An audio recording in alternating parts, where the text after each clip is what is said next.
looking quite beige. Got me deep in the haze. There's no more compassion, no. Raise me. I need something fast. I need something to last and give satisfaction, no.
Come all you young rounders, and a story I'll tell of the promise of heaven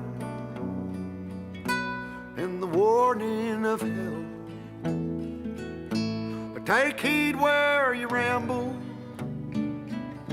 or too soon you will go. Way up on the hillside where the new flowers grow. Well, he met in the springtime, the sun sinking low. Two star-crossed lovers in the still melting snow, where the loving was easy and the courting was brief. Well, they called her a beauty, they called him a thief. In the quiet of the evening, they'd steal away, where the laughter would flow and the fiddle would play. Well, the folks called it wrong, but hell, it seemed alright. In the sun-painted picture, and the day turned to night. Come up on the hillside, we'll have a time. If you'll bring the kisses, honey, I'll bring the wine. Keep your heart guarded, or too soon it'll fall. When one walks back home, honey, only one knows it all. Well, she walked up the hillside alone one day, and the heart is a hunter, always knows of its prey. And her father's old pistol hanging loose by her side. When she aimed once, she never shot twice. Well, the air was so still, and the sky was so blue. Before she could see them, the laughter she knew, she heard two shots ring out down in the town. There was three on the hillside, but only one headed down. I was just a baby,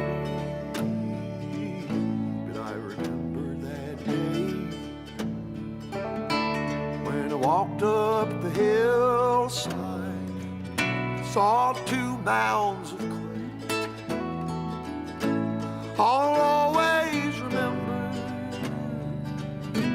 and I'll never go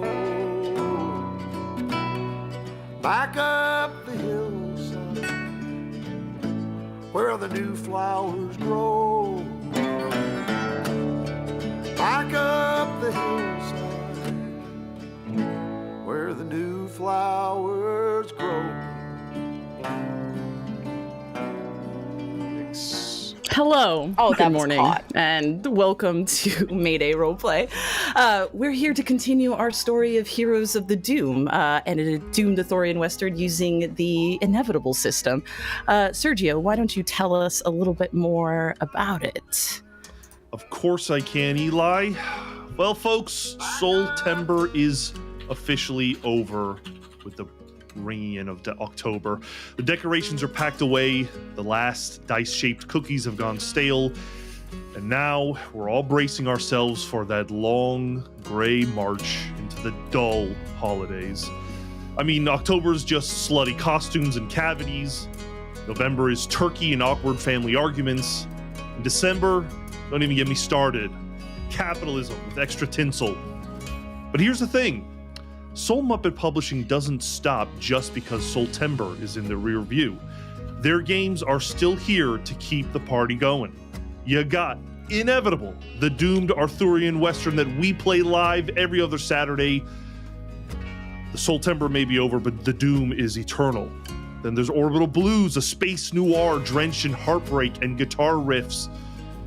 And of course, we have Mad as Hell, the anti-capitalist demon hunting RPG that lets you channel all that pent-up holiday rage. I mean, who needs Black Friday when you can fight demons instead?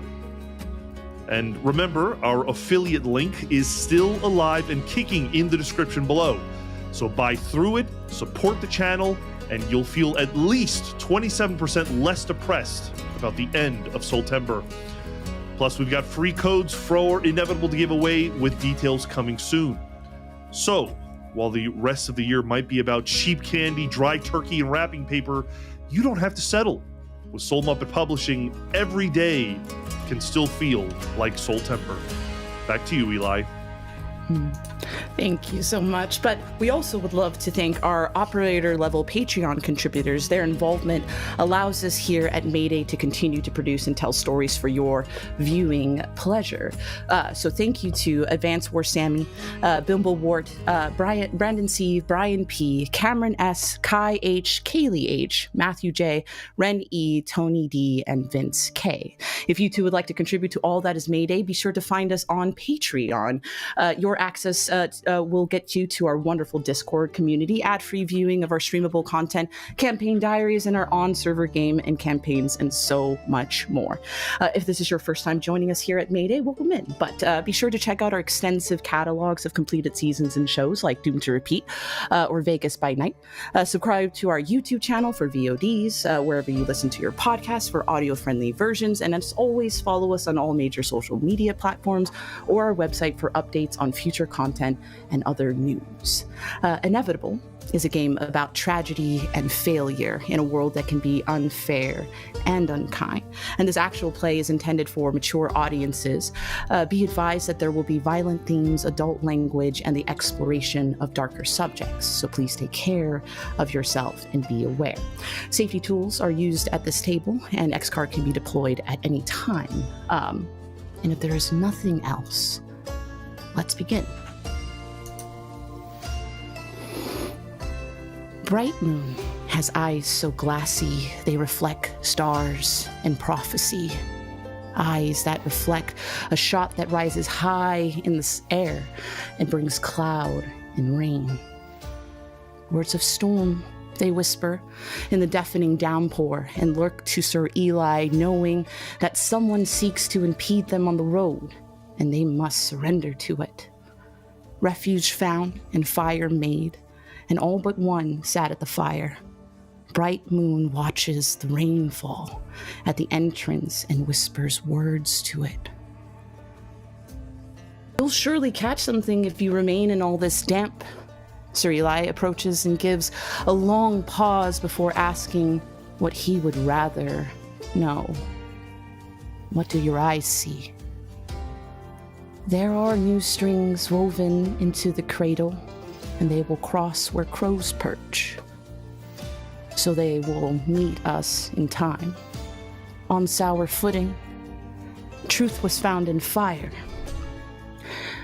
And then I imagined they would share my sentiment. Eli says, the Grey Lord was profiteering off of those people's fear, and we eliminated that. They will return in time. Profiteers of the doom will be met with sword. And I wonder if they will see it that way. This is not our story.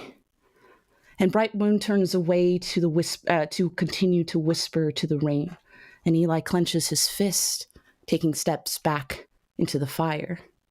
They'll come around inevitably.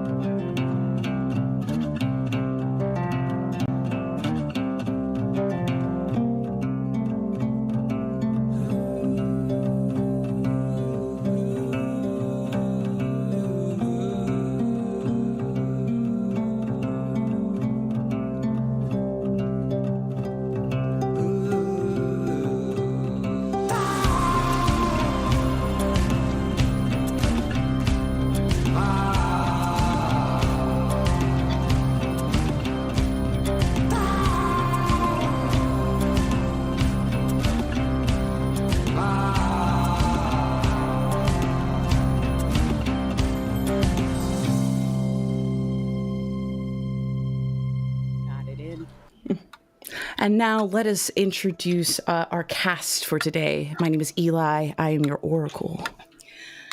Hi, I'm Amanda, and I play Sir Rose.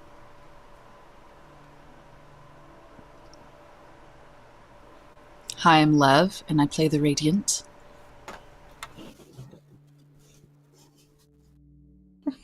I'm Zakiya, and I play Cloudburst.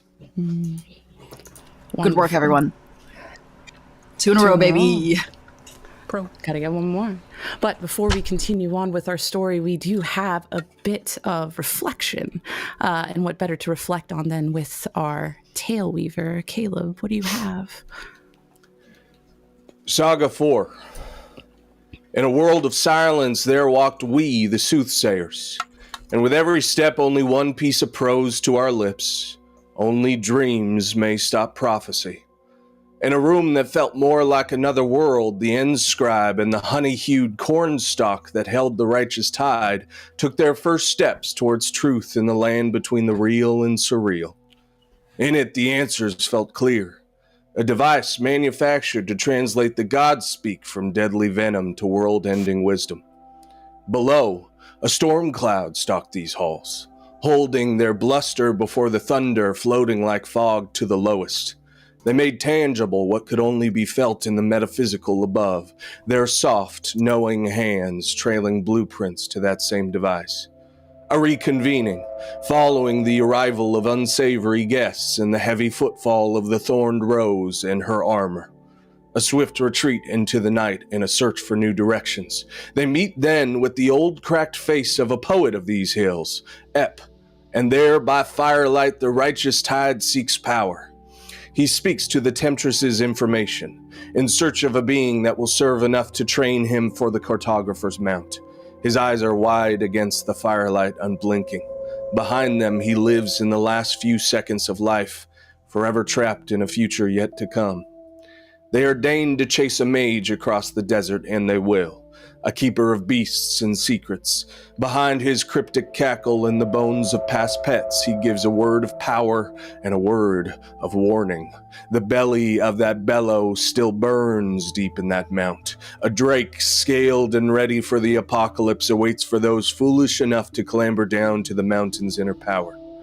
There is a kind of bisection of vision, a unification of omen that betrays even the Shadowjack's insistence in the prophecy's denial. A hush falls over each of them as the image of that fire in the mountain returns to the forefront. They travel then with the mountain burned behind their eyelids for the capital, to make good on a promise to the tidal wave contained in that young man, and set for the cartographer's mount. The Inscribe, the Spymaster, and the one who walks a rose-thorned path elect to visit upon Her Royal Highness and Queen Mother, may she live on in myth, for answers. While the Knight of Petals manages to keep her honor firmly intact and do her best to curb the questioning of her Inscribe companion, there's little to be gained of Her Royal Highness and Queen Mother, may she live on in myth. Bound by her commitment to this kingdom, she is ensorcelled in secrecy, and even more so was forced to shut the door to her plans and leave the heroes of the doom on the other side. The Tide's Rage is visited with a message, and calls the heroes to meet with him in the tallest tower, to hear the stargazers speak on their mappings of the celestial bodies. He is tense, primed to fight, a century of lost battles to this old mage brimming in his veins. There a breakthrough is had. The heroes are given cadre again, this time in the band of the scribes, and for the sacred purpose of protection. A wayward mage at the beck and call of a foolhardy Errant or Eli, on an apparent mission from Her Royal Highness Queen Mother, may she live on in myth. And as prophecy only can, it all led only to one place, the drake at the bellow of Cartographer's Mount. A guide is found in Caldwin, a grizzled outrider plied by a few drinks and a few more coins. And in the morning, the dawn rises, and gives the gift none within the cadre expected. On the heels of change, the Radiant makes a chance meeting with Cloudburst on a street corner, and shines back into the lives of the heroes of Doom. A new sacred mission is found in their radiance, and the others cannot deny the glow in their eyes with her in their peripheral. It is a mad fight for who can miss her the most, and a strange settling of gears into place as the last piece of this puzzle could fit just before the clock truly begins. They ride for Cartographer's Mount, and at first bed down, new dreams plague their strategy. The flowered knight speaks with a resoluteness like cutting steel. There is no doubt in their mind that they must pursue a deal made with the mad crow in all of their minds. The Radiant speaks of the cadre, climbing the mountain and continuing of a jovial kind of success, and the Endscribe raves of the prophecy as usual, of the first striking of the clocks that herald doom. Around the dying fire they all place that their day of meeting began the fated anniversary of the prophecy foretold. A moment of silence, followed by the boom of decision, an argument in hushed tones between old friends, now found on opposite sides of the end of the world, whether to face it head on or spare the ears of those not ready. Neither is right, but the doom will set them right. A crow told them this, but only later. The detour sets them upon a raging fire rolling through a city, at first believed to be touched by the Drake, but no, the true story begins in New Saga, in the dagger found hilted in the chest of the coined leader of this place like a lock and key. On its hilt, the emblem of our Errant order, and about it in our corded script, in the honor of myth, may it reign, the dagger of Sir Eli. End of Saga 4. Excellent. What detail? We'll see what we make of it. It's raining here, invoked by word of storm. So hard does the rain fall that it deafens all the sound around you. Rain that impedes one on travel. Rain that makes one seek shelter. Rain invoked by that of Cloudburst, with a shot into the air. And as that rain falls and it settles the fires that are present all around you, and truth extinguished in all that we just know in the moment. What are we doing? How do we move forward in all this rain? Ashwyn's brought the horses and is already saddling them and calling for everyone to jump on and ride. He seems very eager to get going, regardless of the rain. I'm right there with you. We should ride through this. It'll give us an advantage. Yeah, let's break time. Let's go. Lead the way, Caldwin, and then Ashwyn almost like starts racing ahead of him to get going. All right. So you guys ride through all of this rain, or as best as one can. Given that we have returned to the Greyflats, this place is already marshy and wet, and this earth is soft as you guys travel, but that makes the earth even softer and deeper, and your horses have to tread through muck and mud, and you can only move at as fast as pace as one can in the rain. But you know that even with that, with each step you take, you're hoping that it has impeded the ones you seek, and hope that that will buy you the thing you need most, time, so that once the rain settles and the clouds break open, you guys can bridge that gap as you guys will begin to slowly make your way into the Cradle Range, on your way to the next town, the town you always intended to reach here, Crow's Perch. With this rain, it leaves very little opportunity for conversation unless you seek it in this downpour, but eventually, with the sun on the rise now, since you guys traveled through the night, and now you're traveling in lower plateaus of the mountain, working your way to Crow's Perch. The rain finally settles, and the clouds break, and just touches of light and radiance sprinkle across all of this damp that line walls and are made in the puddles that you guys walk across. Your horses are tired.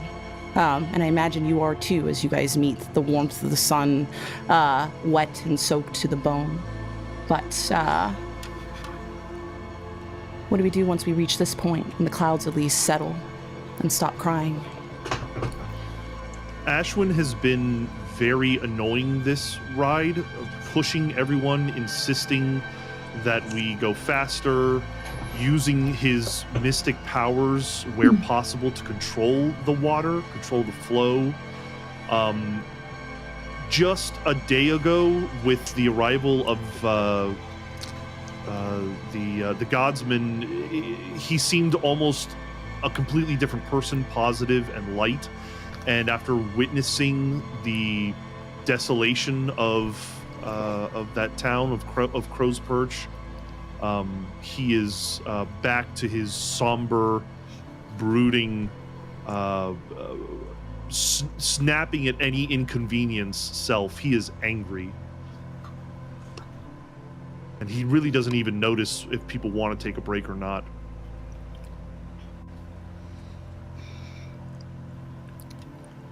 I think seeing that and seeing that he is kind of winding himself up and things have gotten harsher, but also seeing that our horses are waning in strength and energy, Radiant will ride up alongside him.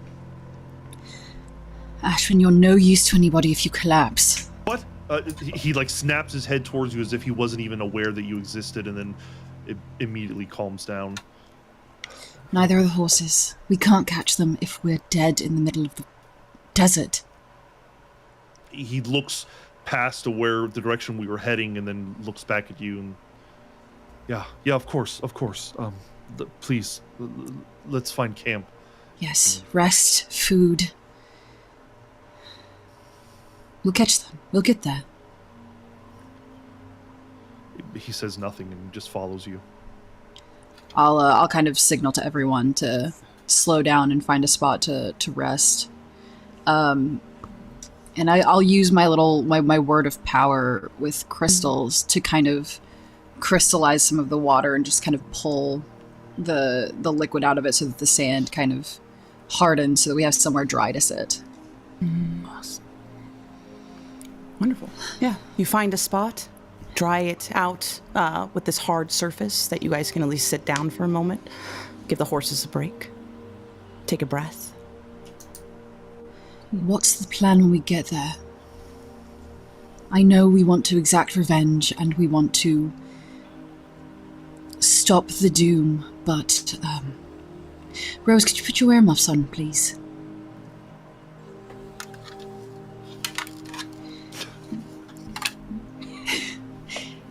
If Sir Eli is working for the royals and also towards the doom, I don't see a lot of ways that we keep our honor and keep the world.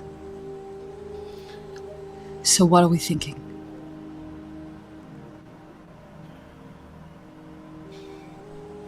Her royal mother was keeping secrets from us. Now I know that is awful for me to say, but it was clean as day. I mean, Cloudburst, you can speak to that? Absolutely. So then, my beloved over there's boss, and he gestures to Rose, had some knowledge of what was going on here as well. That would point to knowing the secret himself. That's colluding to keep this information from us. And the way I see it, we have done nothing to betray our reputation to the crown, meaning that we are still in good stand in every reputation. So what is the reasoning to keep this information from us? And that points myself to my conclusion is that we cannot afford to not know whatever this is. Our allegiance, of course, is to the crown and to myth, and may it long reign. But that was also on the dagger in that man's chest. I say, whatever we do, we find out what's happening here, and we ask for apologies when the world can still breathe, if it can. And if it doesn't care about apologies, and we present everything neatly and in a bow, and they change everything around us, I agree, Sunshine, that honor is the question, but I have never... my honor doesn't lie within being loyal to the crown. I think you all should be ready for that to be true for you as well. I think we should try it your way, but they'll rule no matter what. Ashwyn just lets out a long breath like he's been holding it and says, honor be damned. We get back at these gentlemen, Bright Moon, the others, and we get to Cartographer's Mount. I'm glad we're all on the same page. And listen, you might muff her, but I know if you ask her to take those hands away from her ears, she'll agree with us. She does not stand by a traitor. No, I don't. I didn't ask her to close her ears to us because I don't trust her. I don't want to put her in a position that's... Well, perhaps, and I'll wave to, We're running out of rope to keep her free from all this. You're right. Exactly.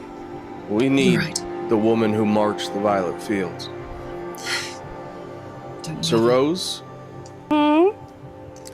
We're fixing to get the information this man has by any means necessary, whether it puts us against the crown or not. And that's as plain to the truth as we can say. We're talking about Sir Eli? Yes, ma'am? Before we cast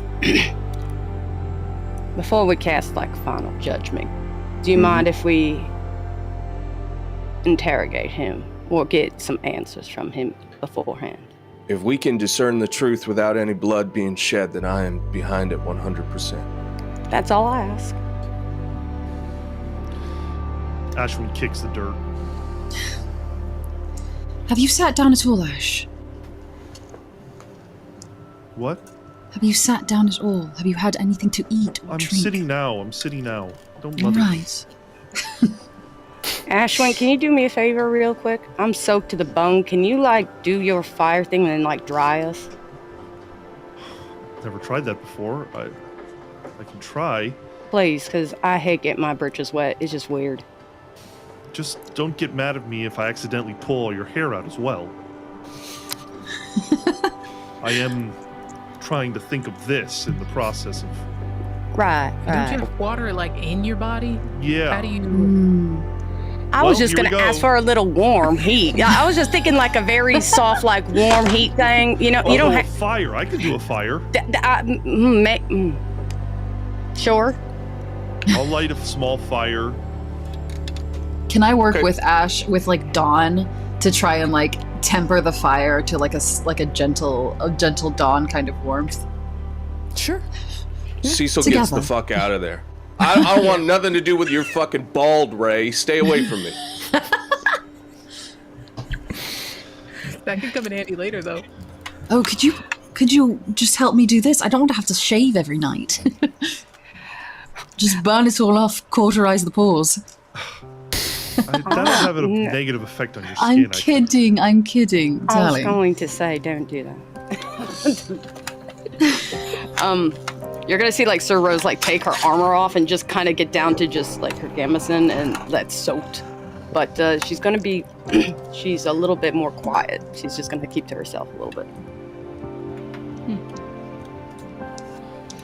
Well, I don't know how much longer we can wait. Once we're dry, fed, I think we should just keep on. I'm gonna reach into a pack and give him a thing of jerky. Eat. Just be quiet and eat for a little bit. Just eat. I might need all the jerky. All right. Tend to the. I'll go tend to all the horses and make sure that they're watered and rested a little bit before we run them some more. I'm not sure which we'll run into first, but I think our aim should still be to try to get to what we're looking for before them. Yes. So as long as we don't come across them, let's continue looking for Cartographer's Mount. Of course. Well, the next way we gotta go is Perch. Anyways, that's where we're reaching, hopefully by nightfall, weather permitted. But, once we get through Perch, we'll be on the way to the Cartographer's Mount, since we're already in the cradle. They can't be that much farther ahead of us. Thanks, Kat. True, but if they're going this way, they would have to reach the same point. So, regardless, the So perch any should luck? slow them down. There's no like cutaways or anything that like back routes that they might have taken to Perch, all that. There are back roads for sure. A lot of risk behind it. A lot of kings in these mountains claiming their territory amongst the roamers. Cadre 4 could easily get overrun, especially if they don't got a roamer themselves on this mountain. So, Roamers mean villages, and I'm afraid we might run into more of these burnt villages. well, many of them are bands, roamers, groups, no settlements. Though there are settlements like Cloudburst, which I hope you all are ready for. They're not going to take kind to you guys' presence one bit. What does the killing of a coin king do for the crown, is my question. Oh, these are crownless lands, you know that. Yeah. Myth don't reach out here. Just don't know what the queen has any business in doing and putting that dagger in that man's chest, so I have to imagine it's Sir Eli's decision. It said Traitor of the Doom on his chest. Yeah. Which did it? Might have had the same mission that we did. Maybe just working from a different angle. I don't know about Fancies. you. I'm sorry, but Traitor to the Doom. Traitor to the Doom. Traitor to the It's very, very clear statement. Could we be misreading it? Could it be that he's... There's no point in overthinking it at this point. We just we'll face them and ask them person to person. So No once they better don't know, way to find the truth is by the word. So Rose is gonna kind of perk up with that kind of phrase like that, and then look directly at Ashwyn, and I'm gonna understand that. I'm gonna nod to him and be like, "We're gonna find the truth at any means necessary." And I'm gonna look at you, Ashwyn. I'm gonna kind of, basically non-verbally, kind of give him like an alliance. Like, we're gonna go ahead and do this. I need you to do what you gotta do. We need that truth. Ashwyn is surprised by that from you, but he nods, happily accepting it. I'm gonna take out my gun, and it still has a little bit of, it's not been properly cleaned in a while, so there's a little bit of red residue inside. So I'm gonna go ahead and just get into the monotony of cleaning bed of thorns. Cecil is going to take out a mandolin from his bag and just start playing a song. It's just strings, he's not singing. But it's one he's familiar with and clearly very talented to. He's not a musician by trade, but he is going to play with the strings. And he's going to take a seat by Caldwin. And not so much in a hushed tone, but just in an intimate conversation to him. Sidle up on their side of the dirt. Listen, you and I know the best out of each other in this group. You'd say? At least you I'd know say. me the best. Yeah. I just wanted to get your temperature. I know that you've heard a lot of things been said around this fire, of course. Been said by me, most of them, but God, if that isn't true of every story I've told, I just want to know where you're sitting right now. Because I understand that we've said a lot of things, and we might do a lot of things before you're done looking at us. And I want to make sure that you're not going to create problems where there aren't none, because I trust you as a guide. We're going to pay you to high heaven. And I know that maybe you don't agree with everything we've been saying, but I want to know where you're at.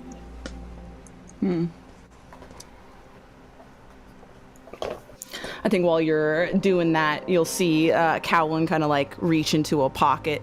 He'll pull out like a stick, and then you'll hear the click of a knife. He just starts, being idle about it, just trying to play up the casualness of you guys just having this conversation, But he looks around when he does it and kind of gives this like huff at the end of it, and he's like, I mean, what's a crownless man to prophecy? I am unburdened by your struggle. As he just like shaves a piece of that log off. I belong to these mountains. I belong out of the reach of your prophecy. So you can talk about it all you want, so long as I'm not around to watch you fall. I have nothing to worry about. You've actually brought me where maybe I need to be. Far away from you all. It is in that simplicity that I envy you the most, Calvin. I wish to the highest of heavens that I could ignore. And for that, I'd like to also pay you an additional kindness for your discreetness. I'm going to offer to make you a partial writing credit on my next book. You can have full say on how this saga goes, whether I capture the mountain's beauty, whether these lands are represented in the way that they should be. You can speak on anything you'd like to say of the kingless lands and how they're represented. And in addition, you'll have a portion of the proceeds to whatever happens after all of this. Oh, wow. Ain't that an honor? Doesn't have Shaves to be. Off. Just has to be a lot of money in your pocket. No, provided. Can't say no to that. You think you're gonna be around long enough to make another saga, though? I wonder. There is a prime chance that I'm around long enough for another one. Sure. In the meantime, doesn't matter whether I'm around. It just matters whether you're around. Call this a gamble for me and a no-brainer for you. You don't believe in prophecy. You don't see it coming for your lawless lands. And so you can reap what's left over when I'm gone. If there's no author to pay, they pay the writing credits an equal amount. I mean, quite a hefty change if the bank's left over by the time it's done. No. If there is any gold left in the ashes, I'll make sure to collect it. I'll know where to find it. Especially if you're going to be around long enough to see it written. Just pick those pieces with my name on them. Don't want the bad blood of stealing another dead man's coin, huh? No. Thanks, Kel. Well, of course. Just nods. Keeps at it until you guys are ready to saddle up and ride.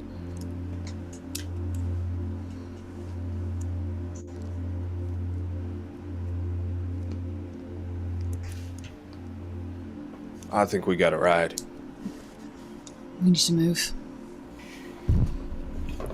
I'm dry, so I can. Where do we go? Let's get back at it, yes. All right. You saddle up and continue to rise through mountain passes. You have to go high in order to find where crows perch. For the people of Crow's Perch, we love to remain above the clouds, away from storm, away from rain, the things that they do not fear on the top of this mountain.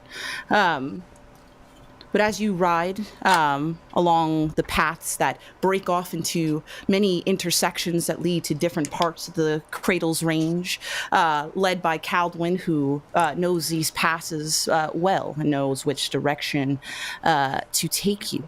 As you guys ride along the way in the far distance, you'll watch people form a small trail of people holding spears, walking off into the distance.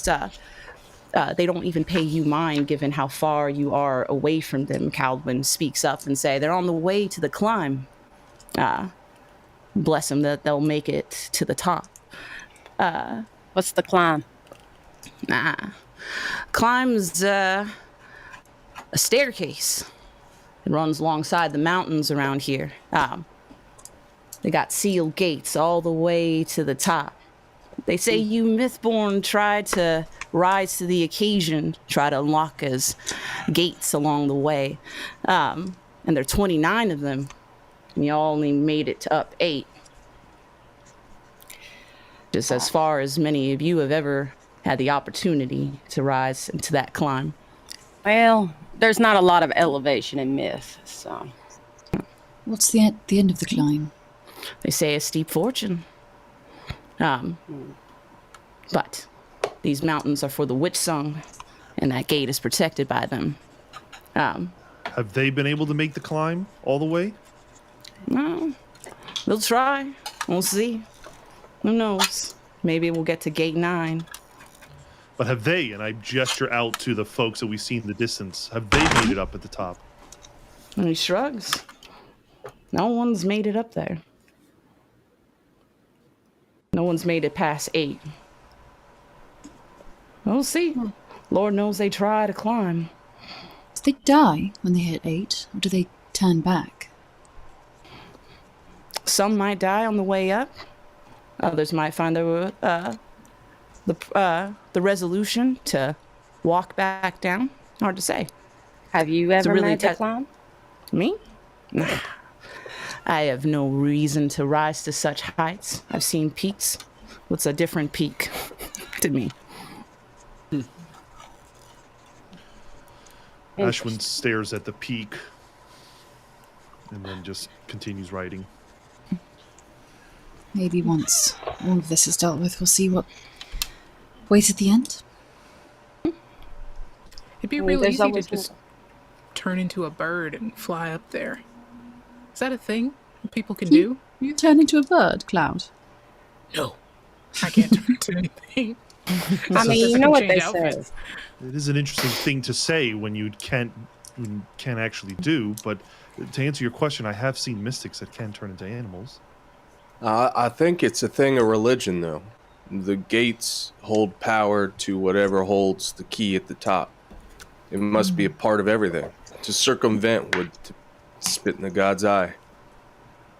Maybe there's a challenge at each gate. Yeah, there's a saying about that. It doesn't matter, what is it?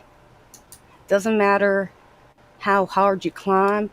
It's about something about make you move. You know, it's the climb or something like that. It doesn't matter how far you make it. It's just a matter of getting there. Yeah, Cecil, didn't you know someone like that? That was some kind of bar of that. There's a lovely woman wrote a whole song about it. Lovely song. The Climb. She's got a blonde twin sister. Yeah. Yeah. Oh my god. Yeah. Missy Siracle, That's the think. one. Yeah. You'll have to ask Missy about it next time you see her, Cecil.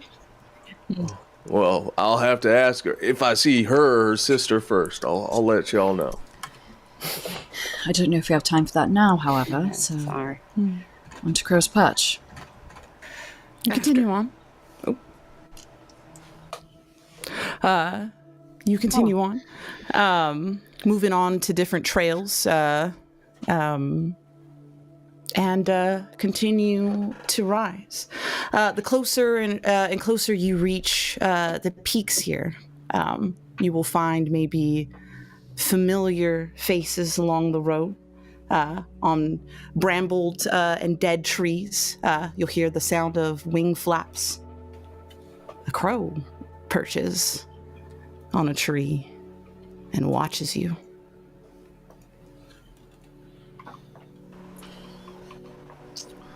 We are visited upon by omen.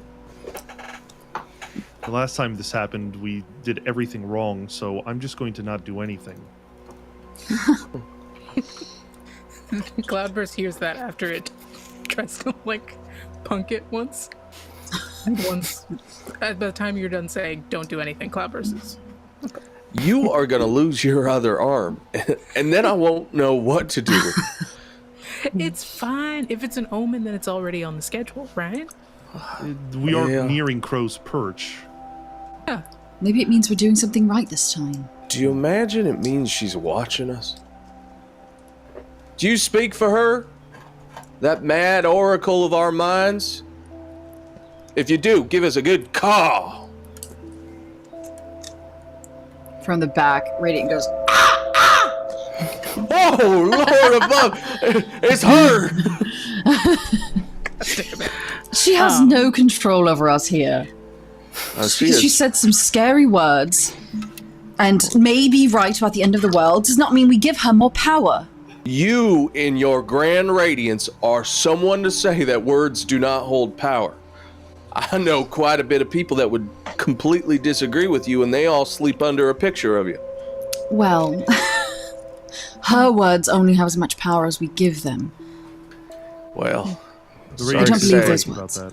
I have been giving her some power lately. We'll take it back. What if I think she's right? What if I think you're right? Damn bird. What if I am right? And the bird flies off. Fuck. I hate when she does that. We hear that? In our, you all heard that? Yes. Oh, we I heard. heard it. We heard it. Okay, nobody ever fucking talk to me again like I don't know what the fuck I'm talking about. Hey, it's a madman that is proven wrong. It is a soothsayer that is proven true. And he runs up to where that crow is. He starts kicking the dirt. Oh, yeah! All that's been proven is that she's watching us. That's it. She wants to make sure that all of her investments are coming through. Or she just wants to keep us scared. I think think it she's might be more of warning the us. latter. She wants something for sure. Yeah, see? So Rose is speaking to it. She wants the clock to be in ticking. We've already discussed this. We understand what we're doing being up here. She wants us to feel hopeless. It's wrong to think that she cares about the clock. She's just the one that keeps it. Sorry. Let's keep moving. Why would she keep the clock if she didn't care for Why it? do I tell stories? They need to be told. Someone's got to say it. Doesn't matter whether you believe it, you love it, you hate it. History has to be told. Who Unfortunately, tells the the only history? survivors. That's a good question, Your Radiance. Hopefully someone you like. Also, that's, I think, a notable and favorable difference between you and a god is that you don't care if people are listening to you. You'll just keep talking. Hey! Sorry, with love. I have things to say! You do. We There's just know. freedom to not, the god needs worshippers, Cecil. You don't need anybody. Well, Ashwyn It is- blurts out a laugh and then just goes back to being serious. there is a thing such as self-worship, and I will teach you about it later, Cloudburst. I already know about Exactly. that. Thank you so much. Okay. Yep. I've I been was gonna proficient in that for say, quite a number of years. Well, maybe some of you are a little rusty on the techniques. I could show you a little something. okay. All Are right. we talking This is about what I'm saying. narcissism? I'm confused. No doubt. Ashwyn, that is exactly what is being discussed, and Why that's are we what you lying should. to the boy? He must know about masturbation. Where'd that crow go? Hey, that crow. Gotta cover Ashwyn's ears. I'll be You like, gotta teach the boy sometime the world's Damn. ended. He might as well He's get a one man off. grown. That's when he gets redder than minutes his old. sunburn. It's 5 minutes old. Let's just. I'm gonna put my hat over his face and push him off to the side. Be like, cover your legs. It's the same red. Now, Ashwyn, that is a true word we need to teach you. The true word for jerking off. Everyone keep that in the back of your pockets, yeah? Gentlemen, sir, it is the end of the world. Please, can we please maintain ourselves? You'd be surprised how many people turn to that when you're ready to kill him. It's a high number. Listen, They want to get when off you- one more time. when you learn that true word, you too will maintain yourself. Just give it time. Seeing God in a slightly different way. A small death. Can I say All right, what were we doing? I won't entertain this anymore. Sir Rose is going to she's contemplating taking her gun and just popping it right now on her hand. It's just Coldwin said he was unburdened. Does he still feel unburdened? While unburdened by prophecy and truth, he is burdened by the words that you speak behind him as he just tries to ride. Perhaps these were the money you were asking to put towards conversations such as these, but Caldwin interrupts such quality conversation as you guys are so fixated on it, and then he'll kind of just like click his teeth to point and give a nod up to where the mountains kind of split here, and you can see nestled in clouds what looks to be settlement, a fortress from what you can tell in the distance. And Wait, this fortress, is that like in the route of the climb? Is that it? Or is that just another village on the way to it? no, that's where we're heading. Highest the part Perch. in the passerine. There it is. All right. Look at this, Ashwyn. We're right there. Thank God. The gods. Calvin will just, usher you guys forward down the trails, and you guys will reach the highest point here in the Cradle Range, and nestled amongst it, beyond the clouds that you break through, will be Crow's Perch. It is one of the greatest settlements here amongst the Crown lands, and those who ride this range know to fear it. The people here are isolationists, martially oriented. They know how to defend themselves and defend themselves they well. Being crownless, they have no loyalty to the lands of myth, and they rarely accept outsiders. But this is a necessary point for you guys to travel to get where you need to really go. So it's necessary to speak here at As we ride Crow's up, Perch. Ashwyn says, let's make sure that our weapons are visible and not tempted to be hidden. At least most of our weapons. Ashwyn, please, with all due respect, maybe don't be the one to speak on our behalf. Maybe Cecil or Cloudburst. Actually, we're not Radiant. Everyone, You're naming everyone except for the two of you. Ashwyn. Well, it's rude to say me, but also it's like, Ashwyn, you can come off a little intense. Ashwyn looks at you with eyes of disappointment, drops his head, and then lets Roach trail to the back of the group. He is our fearless leader. You've heard his pride. This is his half of the cadre. I mean, you gotta give him a little credit, Sir Rose. He's not half cocked yet. I didn't mean for that. That was... So she kind of gets mortified because that was not the intention. But Kata sees where they messed up and is... Shit. You know, Sir And then they Rose. kind of now pull back into... They kind of stop the horse so they can kind of let Ashwyn catch up to them. You know, Sir Rose, sometimes you two have the same eyes. You gotta think about that. Same eyes. We don't Give have it the same time. color It'll come to eyes. you. I want to... No. You dance, mother... No. Think about it. Kind words here, Cecil. Sorry. It's just some... Give it time. It'll come to you. Y'all both stubborn as hell. You should give him some advice. There you go. Yeah. There it is. Thank you, Cloudburst. Plain translation. Oh, I'm sorry. I guess you just have such good flowery speech that sometimes he just goes... Well, I'm speaking to a flower. I figured she'd meet me halfway.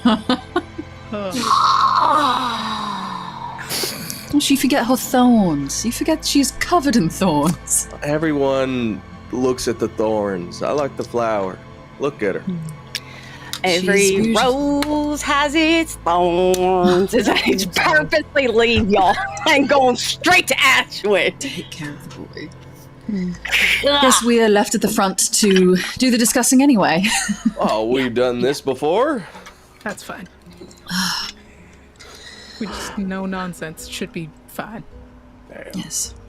Rose, in this moment, as everybody kind of pulls out, Ashwyn somberly first, and then everybody slowly trickles back into the line. You're kind of the one flanking here.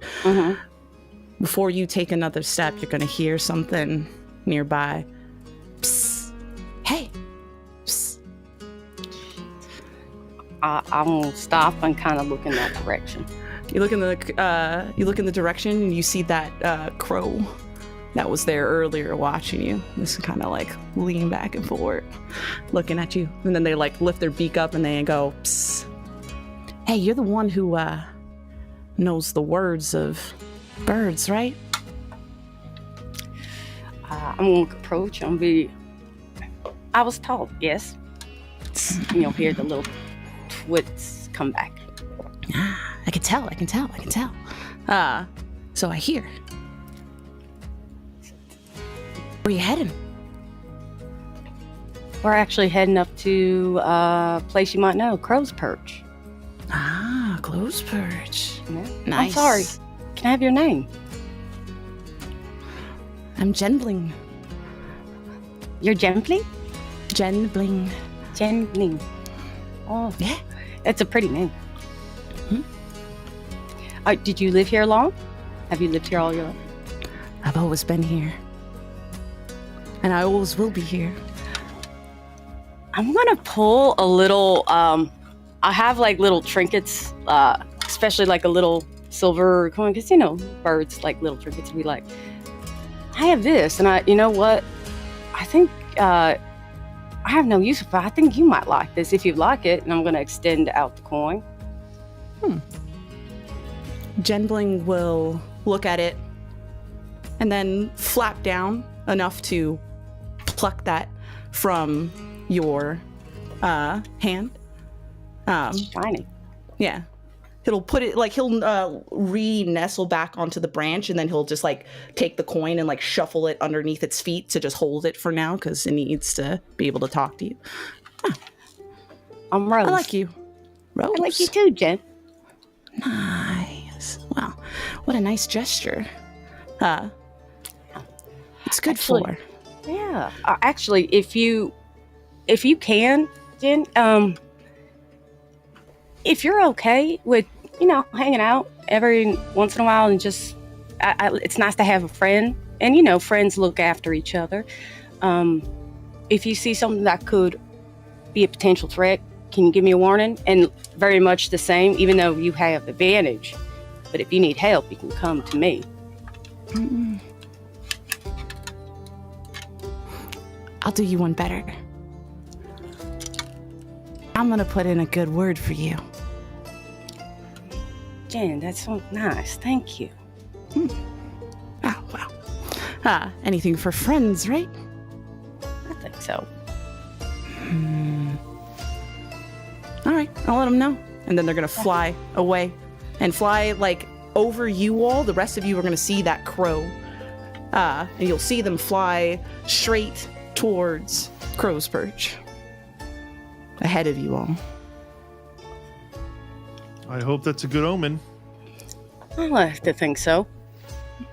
Ashwyn, I feel like as we're kind of watching the bird go off, I'm like, I won't apologize. I was very insensitive, and honestly, that was very uncalled for. This is your cadre. You're the point. I should not have done that, and you have actually. You are very good. I shouldn't have said that. I spoke out of turn. I won't have you live in dishonor any longer than you need to. It's all been forgiven, Sir Rose. Thank you. I appreciate that, and I thank you. And I hope to return a gratitude down the road. I'll behave myself. I promise. I don't have an issue with Crow's Perch. There you go. At least not yet. Fair. I'm just gonna keep riding with him.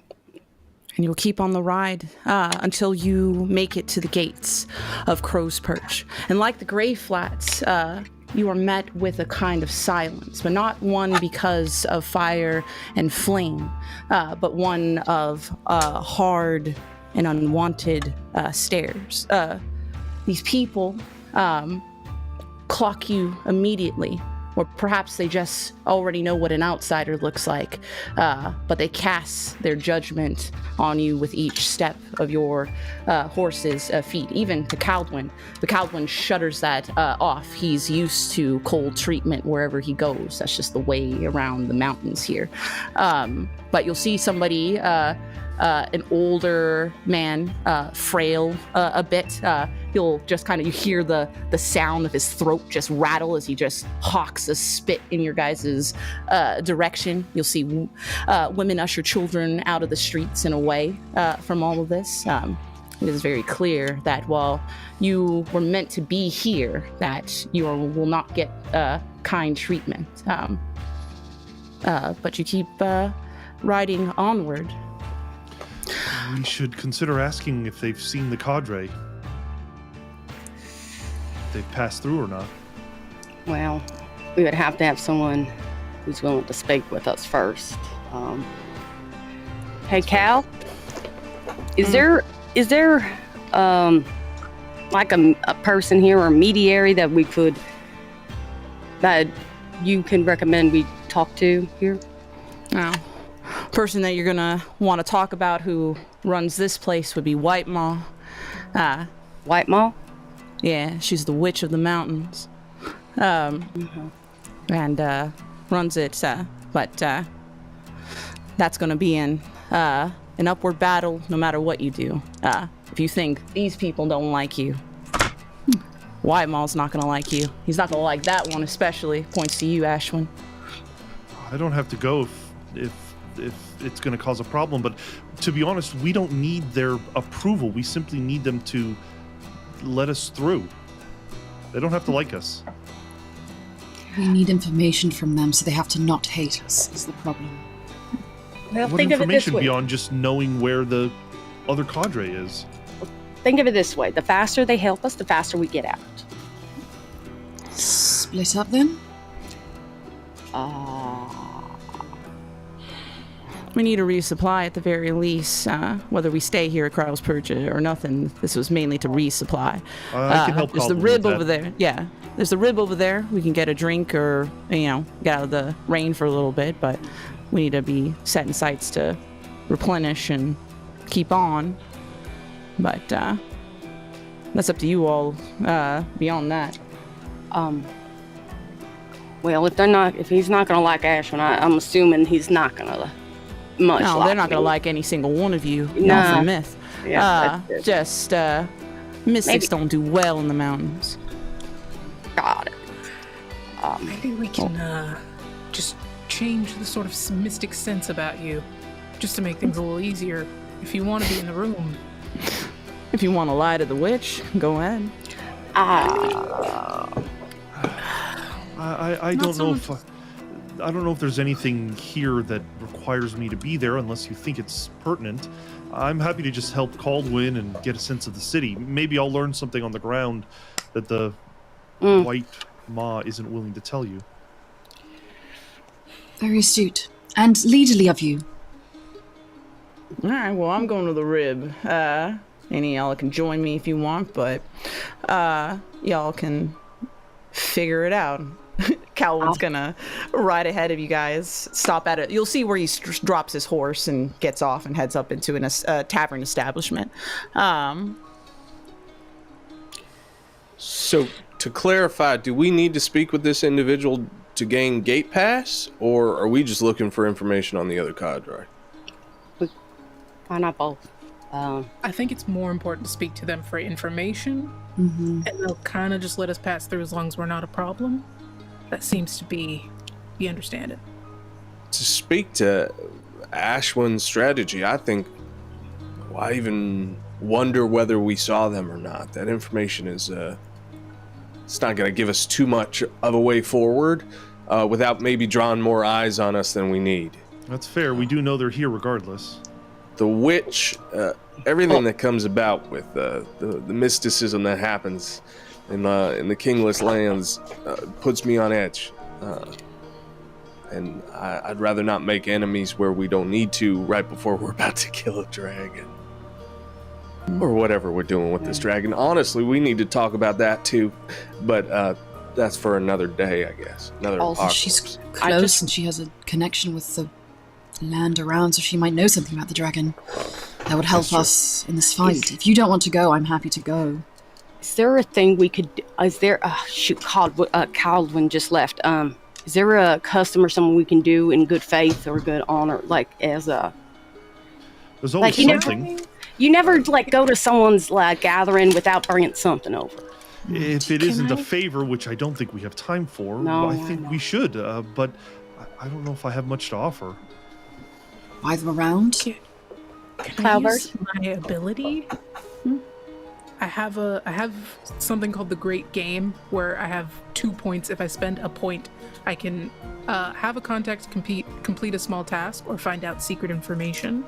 I would have loved to spend the time going home, like researching what someone here might need or what like a witch out here would find grateful, so I can basically make a gift basket.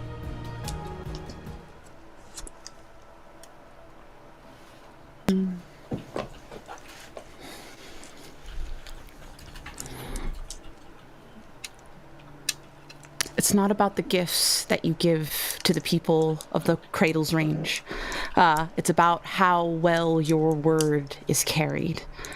The thing about Crow's Perch, from what you will find in your network amongst the city about the words and the whispers that come from such mountains, words that come from the roamers, that Crow's Perch is home to what many will call the murder.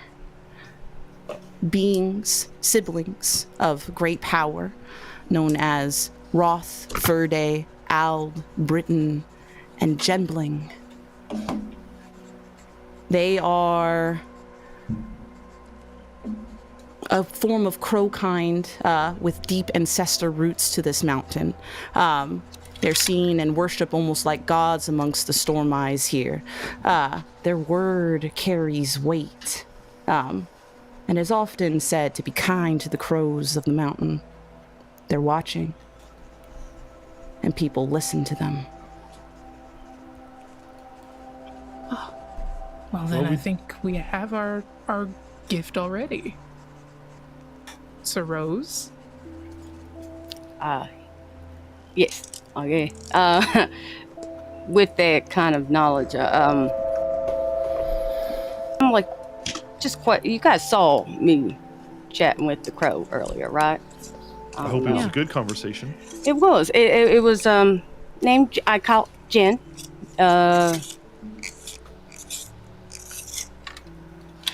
I'll say that it is. I've learned it's always customary to always give gifts or even treats to birds. And remember, they remember everything about you. They remember your face, and they have grudges forever. Always be nice to the birds. Is what I've said, and they said that they liked us. So I think we're already at least going to be a little bit tolerated while We have an ally at least. Yes. Well, they're not going to shoot on sight, so that's good. I want to know more about this this Drake, so I'm going to ask around town about that. All right. Would you As like much as someone you- to accompany you, Ashwyn, or do you want to just do that yourself? As long as at least one of us attempts to speak to White Maw, I think it'll be fine. We should explore every avenue. Unfortunately, Ash- Rose, I think you are the person to speak to Whitemore since you and the bird had that connection. I have to say it, Ashwyn. All right, let's go. So I have one to look for Drakes and the other to talk to White Maw. Are the rest of you going? I'll go with Rose to speak with White Ma.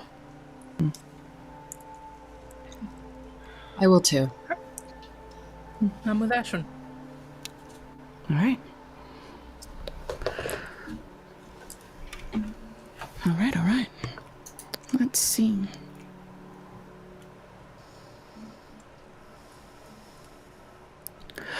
For the three who wish to speak to the witch of of Crow's Perch, you will head to White Mall's Hall, which is set in stone, and its door is bordered, but what you can see is monstrous teeth.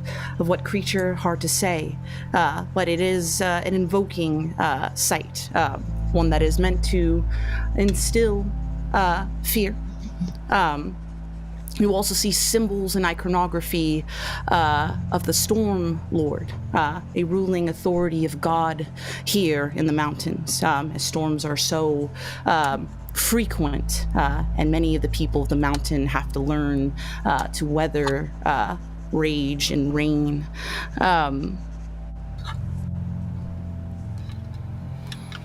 You are greeted here expectedly, as if somebody has heralded your coming. People know that you are meant to arrive here, and the doors will be opened to you, since good word was put in. There, led into the main of the hall, sitting upon a seat of ruling authority amongst men of the mountains, people of the mountains, dressed in hide and furs, hard glances that have not ceased since the moment you crossed into this place. People who lean into each other to speak. You'll even see a moment in which you'll see a crow kind of flutter and fly over to just one of them folks amongst the faces here, and even crows whisper words and lean into it as if giving command to something, and while you are not hearing it, you see the nods of understanding of folks who listen to the words of these birds. And once you reach the end here, you will see White Mall, and you can feel the magic off of them. A sorceress being, but one who holds a strong gaze here. Something of note for you, Sir Rose, when you look upon this person draped in what could only be a white wolf's fur. Amongst their belt here at their waist, you'll see a notable symbol, one you recognize because it comes from place of myth, a symbol that belongs to the leader of your order, the symbol of Levere Hammermite. Just a small token on their belt, but one that you clock because how familiar it might be. And you'll watch White Mall look at you all as you stand in front of them. I'm gonna take my hat off and be like, and bow a little bit, be like, good day. White Mall, I am Sir Rose Zimwalt from Myth. Thank you for having an audience with us right now today. Mm-hmm. And these are my associates, Cecil Odera and the Radiant. We come to ask you, one, if we may get safe passage through your town and area, so we won't get out of your hair. But more importantly, I am going to ask kindly about some information, if you'd be so willing to discuss.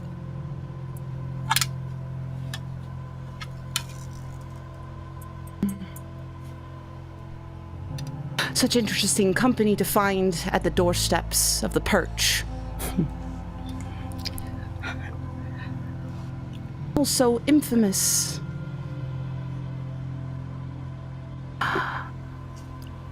But good word was given. An audience you have. Thank you. We are traveling through. We're trying to reach, and I'm going to indicate to Cecil. Yes, go. We're making our way to the Cartographer's Mount. Are you? To the best of our ability, it is our intention to reach the mountain. not an easy feat. Then again, you've been able to successfully make it here. That is only by the grace of the hospitality given to us so far. We've had a kind guide and a good time in these lands thus far, and we intend to keep that our situation. We just wanted to make sure that that's okay by you, and maybe ask some questions if you're willing to abide by them.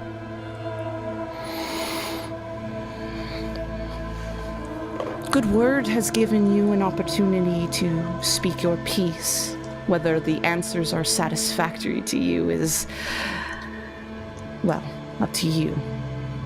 But we will hear you here on the mountain, for now. Well, to have your ear is a kindness, thank you. Well, our first question, have you seen any members of Myth come through this area before our group? We were looking for some others that have been moving through your lands, maybe without your permission. His name is Sir Eli, and he has definitely a partner in him, A mystic. a mystic. There is a long pause and a simple response. You are the first to arrive here at Crow's Perch. Well, as a word of warning and a show of our appreciation for your hospitality, please do be careful should they come through your lands. They are dangerous people and have caused trouble in these parts.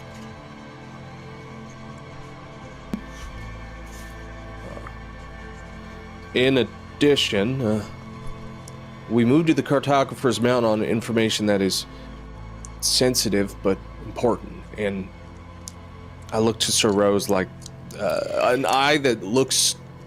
Can I say this next part? Are we telling them about the Drake? He tries to have this silent conversation with the other two. Sir Rose will be about... It's about the... it's about what possibly lies in the mountain. Not so much underneath it. We're going to the bottom. If we make it that far. That's the goal. What might await us there? By truth or by legend? Rose. There is something that doesn't sit right with you as this conversation continues before White Maw tells you about legends and what lies in the belly of this mountain. But what is it worth to you?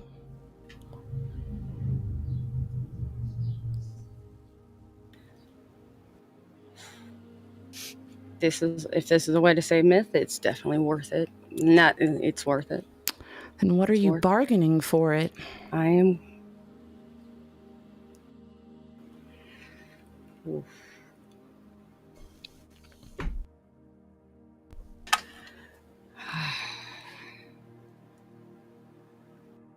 Oh, I'm not going to say that. Well, for a price, there is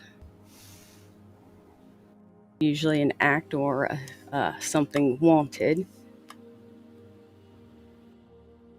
May I ask what you would want from me? I would like the odds to be stacked against you. I'd like to remove dice from your pool the next time you roll. All right. Good. You didn't even ask how many dice I'm going to ask to remove. Wonderful. We'll find out. When you mention Sir Eli, there is almost an instinctual touch to the token on White Maw's belt. You also know that Sir Eli's mentor through his time with the Order is Sir Levere Hammermite. And you wonder if when one says, no, you are the first to ride through here, if that is truth. Oh, fuck.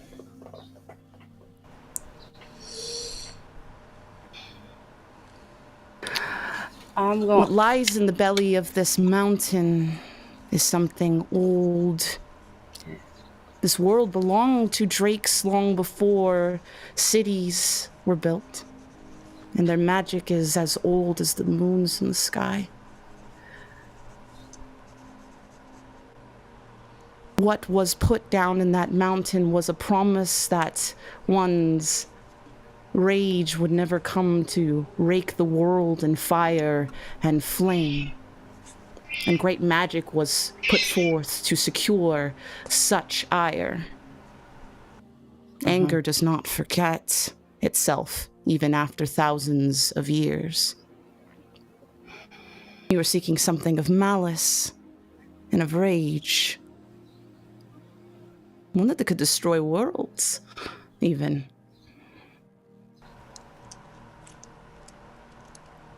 That's what lies in the belly of this mountain. Better question is what one needs with such information. It's almost as if you seek to unbind something that should be kept sealed. Actually, well, it should actually give you some peace and thought that it's not so much we want to unleash. And personally, whatever's down there can stay down there. It's the other individuals that I'm worried about. They may dress like me and say they have honor, but I came from a previous settlement. And there was no honor. No one with honor could do what they did to that settlement. Are his hands still at that token? No. It left, it was more of an absent-minded, kind of instinctual grab, not one that lingers. Okay. Please. And you are more than capable of handling yourself, obviously. Now, I just ask that you just take caution with it, especially with who they might have been affiliated with before, kind of indicating towards the belt. But I can just say from the actions I saw that if they done what they did, I don't want what's happened there to happen here. So just be on guard. That's all I'll say.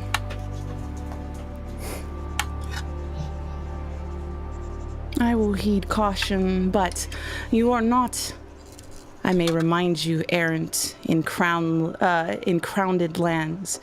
What is honor here amongst those who are simply trying to survive such hostile places? Cities burn down every day, and the crown does not bat a single eye about it. No one comes to save the people of the mountains. We are left to rot and wither and bear our own storms. True, but words have meaning. That's something my friend Ashwyn has really taught me, and is what my cadre has taught me, and what a lot of these powers are. Words have meaning. And I can't give you, the only thing I can just say that you know me is my word, and I just don't want what happened there to happen here. And that is honestly the truth. So, thank you. Words do have meaning, but I find it is always the words that are spoken the loudest to really have its weight. And no one carries weight here for the people of the mountain. Especially you all in myth. Perhaps it's time that we were given an opportunity to.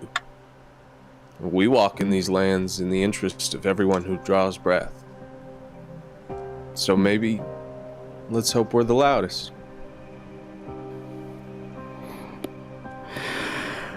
Well, I will see it when I hear it.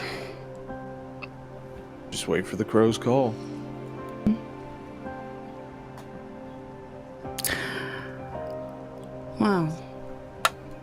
if you're looking for passage beyond Crow's Perch, that can be obliged.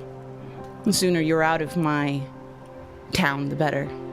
You are causing hostility amongst my people. We'll be sure to not take up much of your people's patience and grace. So we'll get Be on our way. gone within the hour.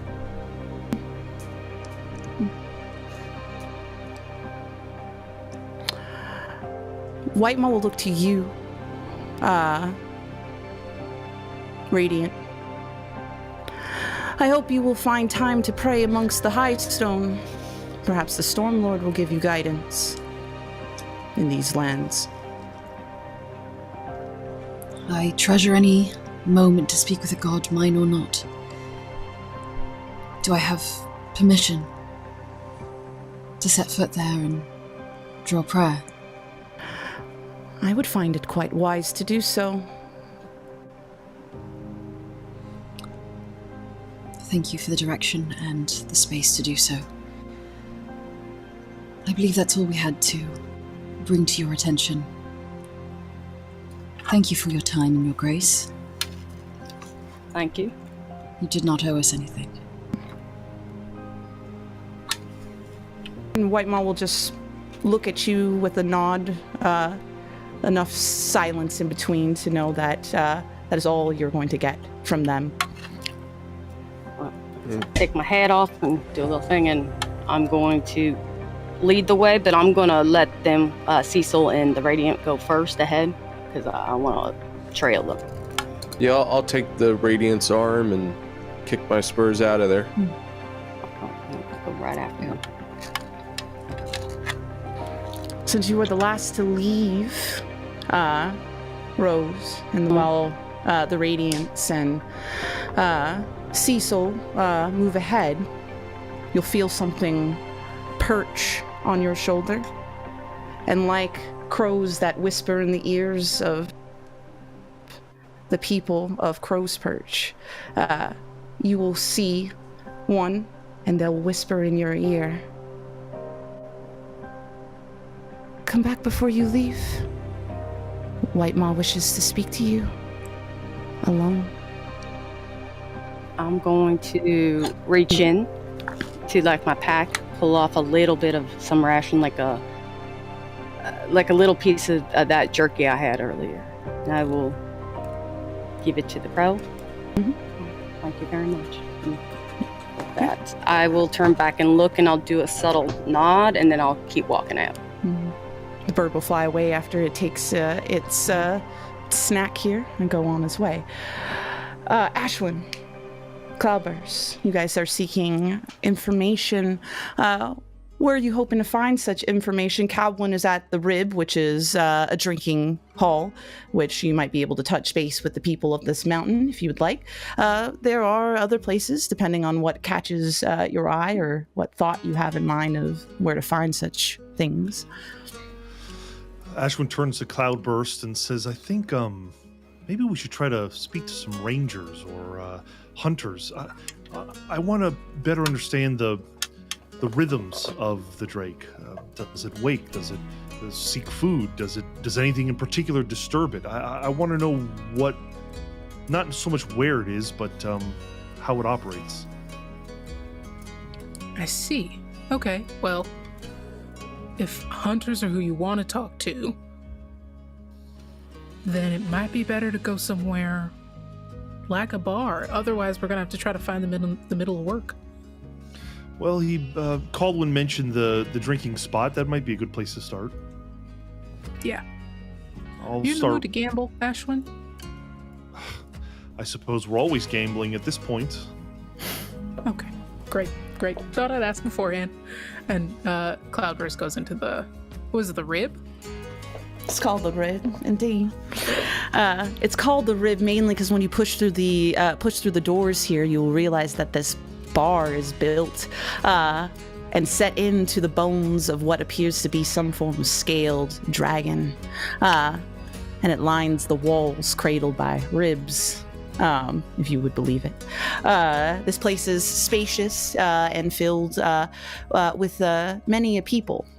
There are harrowing songs being sung amongst some of the crowds here. You will see this very strong, broad-shouldered looking individual gulping down the biggest pint you've ever seen. Behind him is this much more frail or like slimmer individual. Definitely gives off Taleweaver vibes that are just egging this man on with each gulp that he just takes, and riles up those around him until he breaks finally with the last as he finishes it, and he chucks the tankard in his like fit of excitement, and there seems to be just this different tone that comes with Crow's Perch. Perhaps this is how Crow's Perch is when it is not being viewed by the outside world, that this place is just as lively, homely, and filled with joy and song, just like any other place. And you guys see Caldwin off to the side there, nursing his own drink. So you can at least join him for a moment before you guys go around, or you can start asking who might be somebody to talk to. I'll gesture towards Caldwin. He is a local. He might know someone who is worth speaking to. That's true. It's worth asking. If there is anybody that looks like very obviously the most like salty spittoon looking motherfucker in there. That's the direction I wanna. Spittoon motherfucker. I got a salty That's spittoon what I- motherfucker for you. Yeah. Talking to Caldwin for, yeah. Hell yeah. So Ashwyn will sit down with Caldwin and probably almost immediately start asking about, is there anyone in this tavern you know, someone that might have any ideas about the Drake?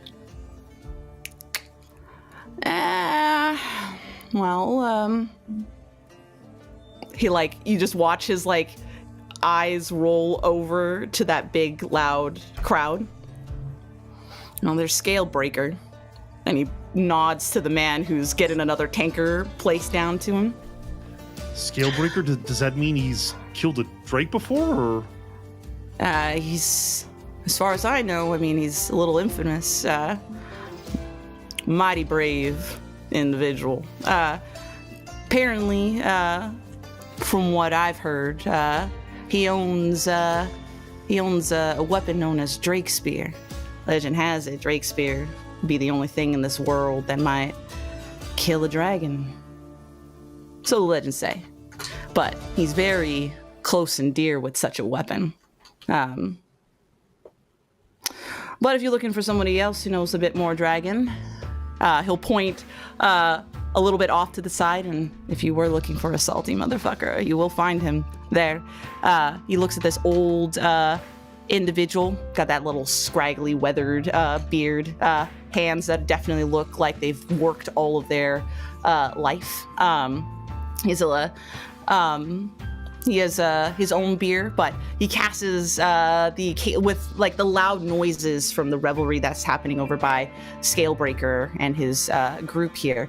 Every now and again, there's that subtle side eye that comes from that man, and he just drinks his drink saltily. That's Rib Cutter. He's a man that knows how to use bones. Says that he takes that of Drake and giants that come from the mountain, forges something mighty with them. And he provides all the weapons for the Storm Eye warriors that come to the mountain. Many folk of the mountain come all the way here to Crow's Perch to get something made by Rib Cutter. Well, perhaps not to waste time, we split up the duty, Cloudburst. Maybe I take Drake Breaker? Scalebreaker? Scalebreaker, right. Oh yeah. I'll take one for the team and talk to the craftsman with years of experience. I think you'll be able to. You're charming enough. Thank you. Yeah. No, Cloudburst is already a drink apparates in their hand, basically. They're ready. And Ashwyn will start wandering over to the crowd. All right. Let's start with you, Cloudburst. How do you approach Rib Cutter here? I take out the light fantastic, and I just it's the iron, wrought iron fencing that's sort of twisted around the mouth of the gun. I just place it in front of him, and I say, I heard that you're good with weapons. Do you mind sort of telling me what's wrong with it? It won't shoot right. And I just sit down and start nursing something awful, a bourbon of some sort.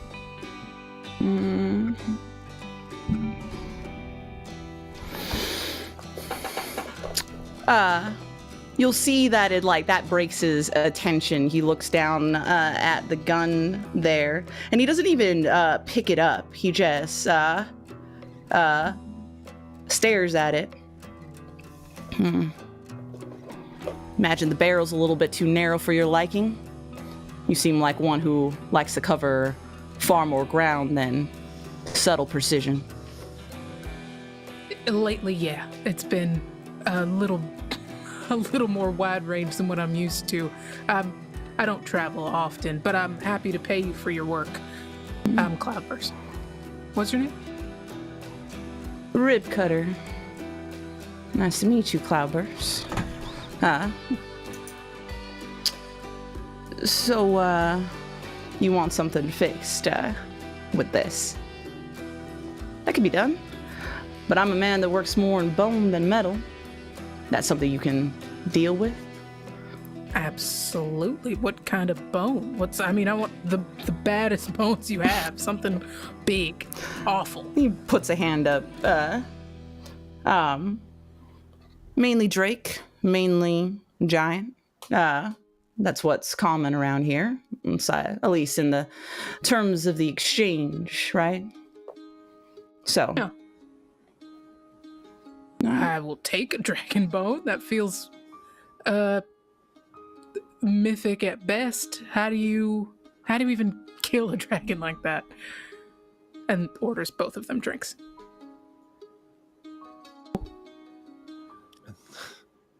Yeah. At this time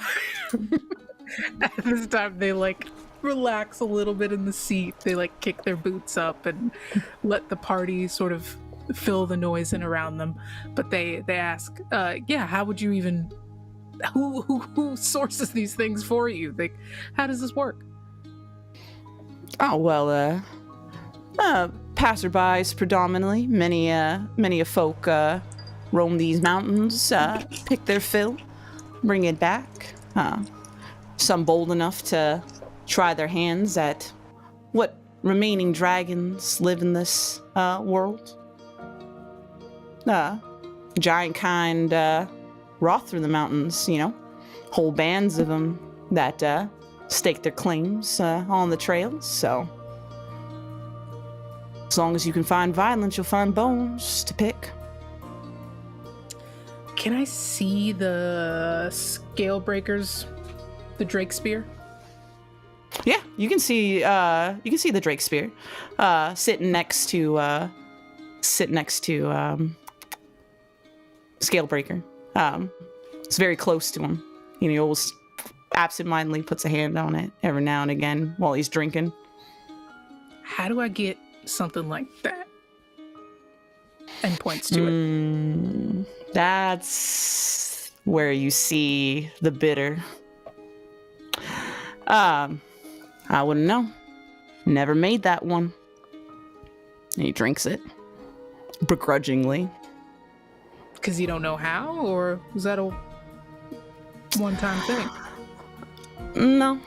Scalebreaker found that weapon. I've been trying for years to get him to hold one of my weapons in his hands, but he likes that old thing. He says he hopes it'll pierce the heart of a dragon one day, since it's from legend and all. At this moment, the the Pink Panther music that is always playing behind Cloudburst starts to pick up a little bit as they consider maybe stealing the spear or maybe doing something else a little bit more nefarious, and remembers Rose's words to Ashwyn about like pulling it back a little bit. It's like, okay. What if I told you that I could get one of your weapons in his hands? How would you do that? Now that's my job. You do yours, I can do mine. But what if I could? Well, I'd be willing to make you whatever you like if you could put one of my originals into the hands of the infamous Scalebreaker. It would sing praises all across this mountain. I get the work I would deserve. Okay. You shake on it? Well, that's all we got, right? Handshakes and words, right? That's all we got. Ooh, shake Goes it. in, clap his hand. Yeah, that thick ass clap. Yeah. All right. Well, I'd love to see it. And then you can tell me exactly how you want me to, he points to your weapon, improve your, what's its name? Oh, my gun? The Light Fantastic. Proper name. Showmanship. Yeah, it flashes. But honestly, amending this, sure, but I would also like an original. My song won't sing as long or as loud, but I would appreciate it too. Something separate. Maybe more than one.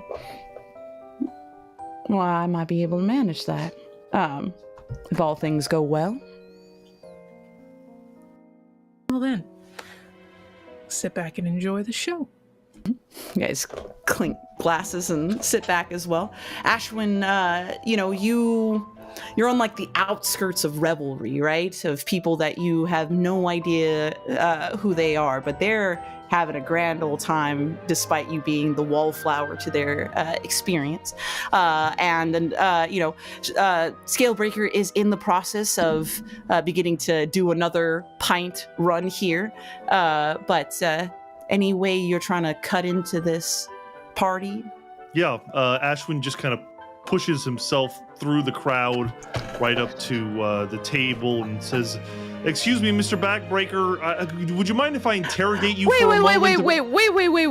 Wait. You'll see somebody that's thin individual that was standing next to Scalebreaker, because Scalebreaker's in the middle of like gulping down another beer. He's like, wait. Kind sir, whoever fuck you are, you're watching magic happen right now. Scalebreaker is on his path to glory right now. He's completing a trial most remembered by all of us here in the mountains, sir. Why would you do that? Ashwyn, who is probably half the size of this person, looks at them and says, "Sir, if you'd like to see real magic, I can show that to you soon enough, but I have to interview I this wouldn't man do for a that, second." Mystic Boy. You're in the Perch now. I wouldn't. And you see everybody around you, despite the gulping that's just staying in rhythm here. Like Scalebreaker, no worries to you right now, but you see the daunting eyes of everybody, especially once you mention magic. I see his tobacco pouch on his belt, and there's a moment where I think to ignite it, but I think not, and I instead climb onto the table and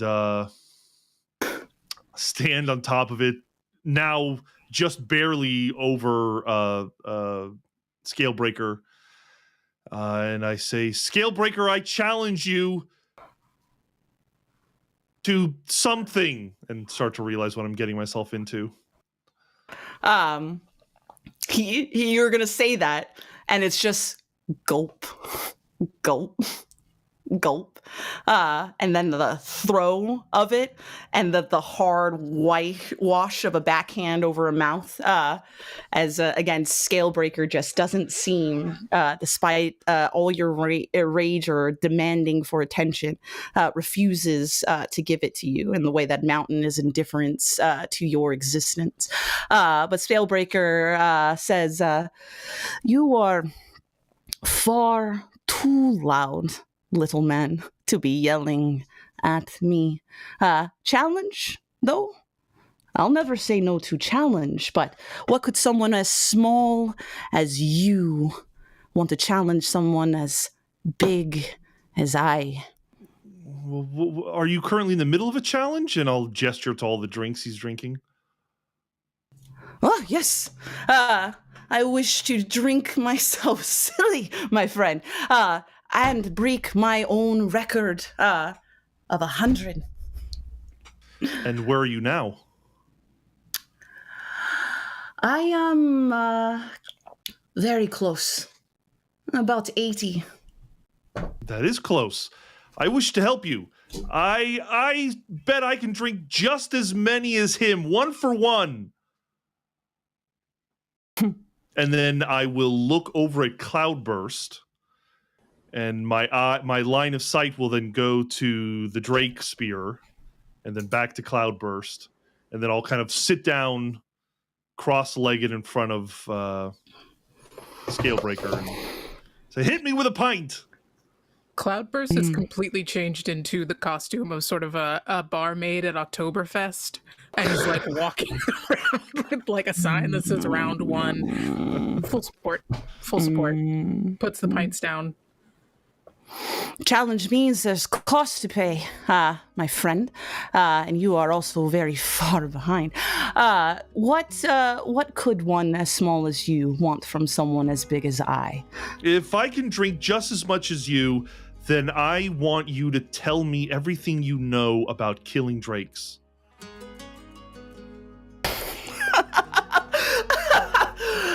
That is all? You just want words? Well, I suppose your assistance in killing one would be of great service.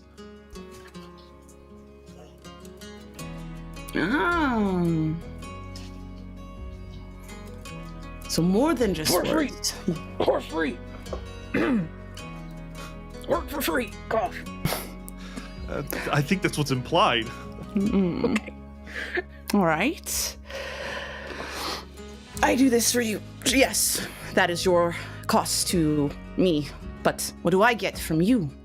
What could I want from a man so small and magic that I care not for?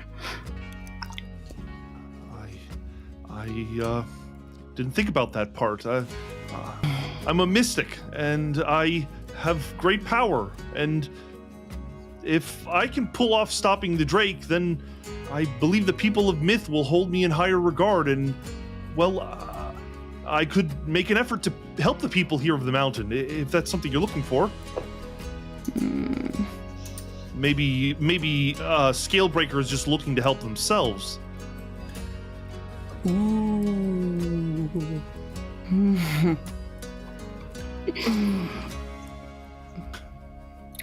Yeah.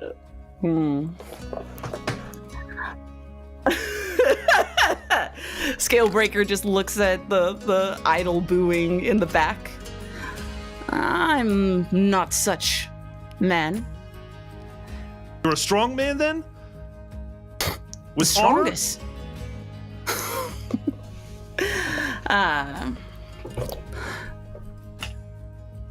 Yes, my words mean something. All right, I'll indulge. You get my help. I get your influence. For the cradle. For the perch. Fair enough. And you'll come out a hero. Heroes. Sure. Tankers are placed down. You are invoking a challenge for Drakespear. And we'll figure out how that challenge goes when we come back from break. Spoiler warning. Man. So we'll see. We'll be back in a couple of minutes.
If you start Sarah McLaughlin's in the arms of an angel right now, it might do something for you here.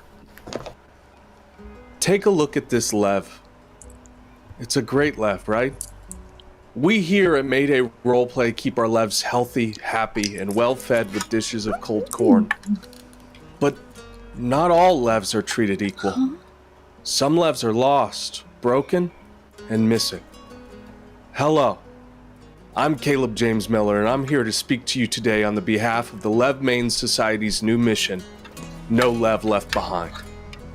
For just $1 a day donated to our Mayday Roleplay Patreon, you too can ensure that the Levs surgically removed from the non-Patreon version of all Mayday Roleplay streams are rescued, tended to, and released back into the wilds of the Patreon Technically, Discord. the lowest is $3. For just $3 a day. Isn't it monthly? See this doomed to Yes, see this doomed to repeat Lev 2 whole months out of existence. But after a foster rescue from a dedicated patron for just $3 a month, they're happy. They have Starbucks every day and their own jujitsu Fuck Starbucks, free Palestine. This Ashoka Lev, 2 full years in isolation, but now they're a barrel forever. A barrel every day. This Vegas by Night Lev, once gone from existence, now they're making weird shit with bones all night and flirting with bald people. Be a part of the change. Join the Levain Society in our mission, No Lev Left Behind, and even more importantly, join the Mayday Roleplay Patreon. Why? Well, if you've ever thought, hey, I like these nerds, I wonder what it looks like behind the screen, you're going to want to join the fun at patreon.com/MaydayRoleplay. Our Patreon is where you can support the show, get access to things like ad-free and extended episodes, watch exclusive one-on-one sessions, bloopers, GM diaries, illustration time-lapses by Zakiya, and the occasional thread in our private Discord where we make steel noises. It's nothing big budget or glamorous, just us hanging out with you, showing how we make the chaos that we love. If that sounds like a good time, please help us keep doing it by joining us at patreon.com/MaydayRP, where the lowest level, I want to repeat since a lot has been said this time, is $3 for 1 month, lowest level. Where at any level, though, you can watch one-on-one sessions of each of our players introducing their characters for this campaign. And as recently as this week, you can watch the one-on-one session for Amanda's new character in our Vegas by Night series, Jackie. So check it out. You can also get exclusive access to Black Project Gaming's Incredible Gods Teeth campaign. And if you're watching this ad, that's because you aren't a patron. And all your levs will soon be taken away from you. So in order to be like the rest of the cool kids who don't even know what this ad looks like and is currently rescuing their Lev to the best of their abilities, join the Patreon today at patreon.com/MaydayRP. You have 14 hours before all of your Levs belong to me. I was told to put a disclaimer here that, of course, due to strict legal responsibilities, I cannot actually remove your Levs from any of your screens. But imagine if we could. Imagine if we could save them. Join the Lev Main Society today. No Lev left behind. I'm going to kick it off now to Sergio, who has a very exciting proposal for Indeed all. we do. So today's show supporter is Snowy's Maps, which is my go-to for VTT battle maps. Their modern variants make horror and investigation games feel uncomfortably real. Need a townhouse floor plan for a midnight raid, a packed nightclub for your stakeout, or even a gaming store that's definitely not a front for something eldritch? Well, Snowy's got modern city interiors and street scenes ready to drop into your games. What I love is it's not just the maps. Each month, Snowy releases high-resolution battle maps with multiple variants. It gives paid members access to the full back catalog, 3+ years of material. There are even ready-to-run one-shots designed for Foundry VTT, complete with tokens, music, and monsters, so you can go from idea to roll initiative with basically no prep. And heads up, Snowy's Maps is collaborating with us on a custom battle map for an upcoming scenario release. We're still ironing out the details, but if you enjoyed our Doomed to Repeat episodes set in Black Site Cicada, you'll want to keep an eye out. Level up your table, join at patreon.com/Snowy's Maps, and start supplying your games with better battle maps. And if you just want to poke around first, we did create a collaboration post between Snowy and I and us, where you can try 14 of their modern maps for free. So, thanks again to Snowy. Back to you, Eli. Wonderful. tankards were dropped in front of you, Ashwyn, and in front of Scalebreaker. If you have invoked challenge for their services, especially since they are wielding a weapon known as Drakespear. So we invoke a challenge here, which means we have dice to roll. That also means that you have to tell me if you are invoking any of your reputation in this moment here. Definitely going to have to invoke some of my reputation here. What do I want to invoke? Well, I am going to invoke my... Oh, I'm looking at the wrong sheet here. I'm going to invoke my youth in this instance. That if I'm going to destroy my body by drinking too much alcohol, at least I'm young enough to do it and survive. Fresh liver. Yes, I see. I love that. As fresh as they come. Is any of your equipment being used? Words of power, anything that you got on your persons to help you here? I am going to use my walking stick to lean up against it as I drink so that as I get slightly inebriated and worse, I can maintain my balance with a third leg. Yeah, so long as you are standing tall, the game still is played, right? Even if you're leaning on a stick, still up. I'll take that. And I'll actually take off my poncho because it weighs more than expected to be a little lighter on my feet. Drop it across the table. Okay. Well, it sounds like you have 2 dice in your pool here, which only serves to help you in the situation. So roll me your 2d6. Let me know what you have on both of those dice. Could I argue that the walking stick, the reputation, and removing the poncho counts as a third? Okay. You are too kind and benevolent. Here we go. I do roll a 6. All right. So with the 6, you will suffer no consequence here. You will accomplish your tasks, earn yourself a showdown token, which I only imagine will help you along the way. How does this go down, though, between you and Scalebreaker?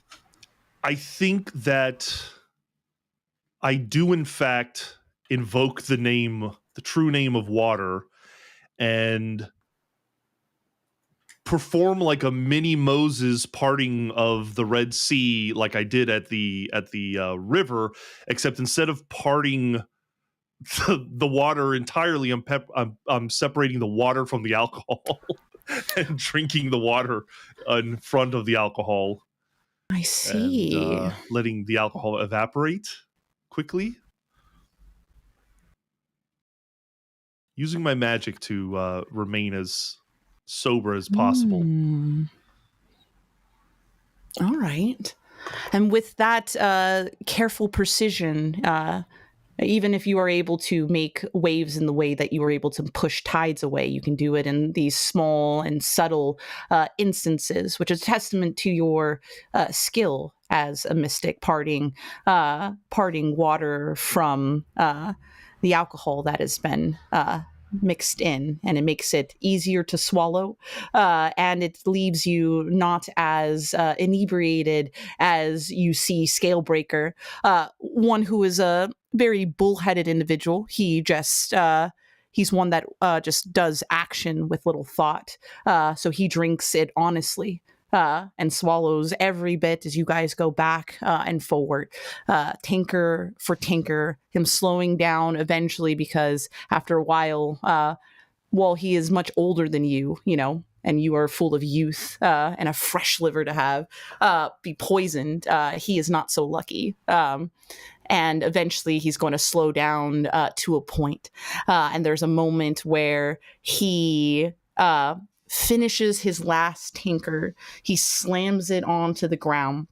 He belches loudly, and he just sits there. And there's that beginning of like the sway, and he's like nodding, but he's swaying, and he nods harder and harder, and then eventually just slides to the side, and he just falls down. And hell yeah, do Throw that. my hands up. Throw your hands up. But it's met with a hall of silence here. The folks here in Crow's Perch. Not as loud in your success. I noticed their silence. Oh, come on! And I'll smash the glass tankard on the ground. It changes the tone when you do that. People just get behind that fit of rage that goes in there, and you'll see that thin individual speak up. He's like, yeah. Not every day a man so small is capable of climbing mountains so high. We celebrate it. For a mystic becomes a mountaineer. And then he just, kind of just making it just a little bit more easier to swallow. And it seems to be enough to get these guys who are already just as inebriated as Scalebreaker to at least get by that behind. But you also notice him just kind of tone his own like person down once he gets everybody up.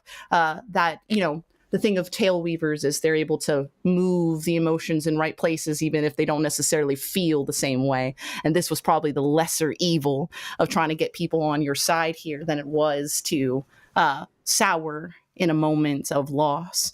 And that guy gives you just like a side-eye look before he goes to help up Scalebreaker and sit him back into his chair. And Scalebreaker takes like a beat, and he just laughs, You understand the simplicity of this man, and one who's willing to take loss with oddly a bit of joy than with how defeat can really taste. I'll slap a pale hand on his very broad shoulders and say, "An honorable defeat, sir.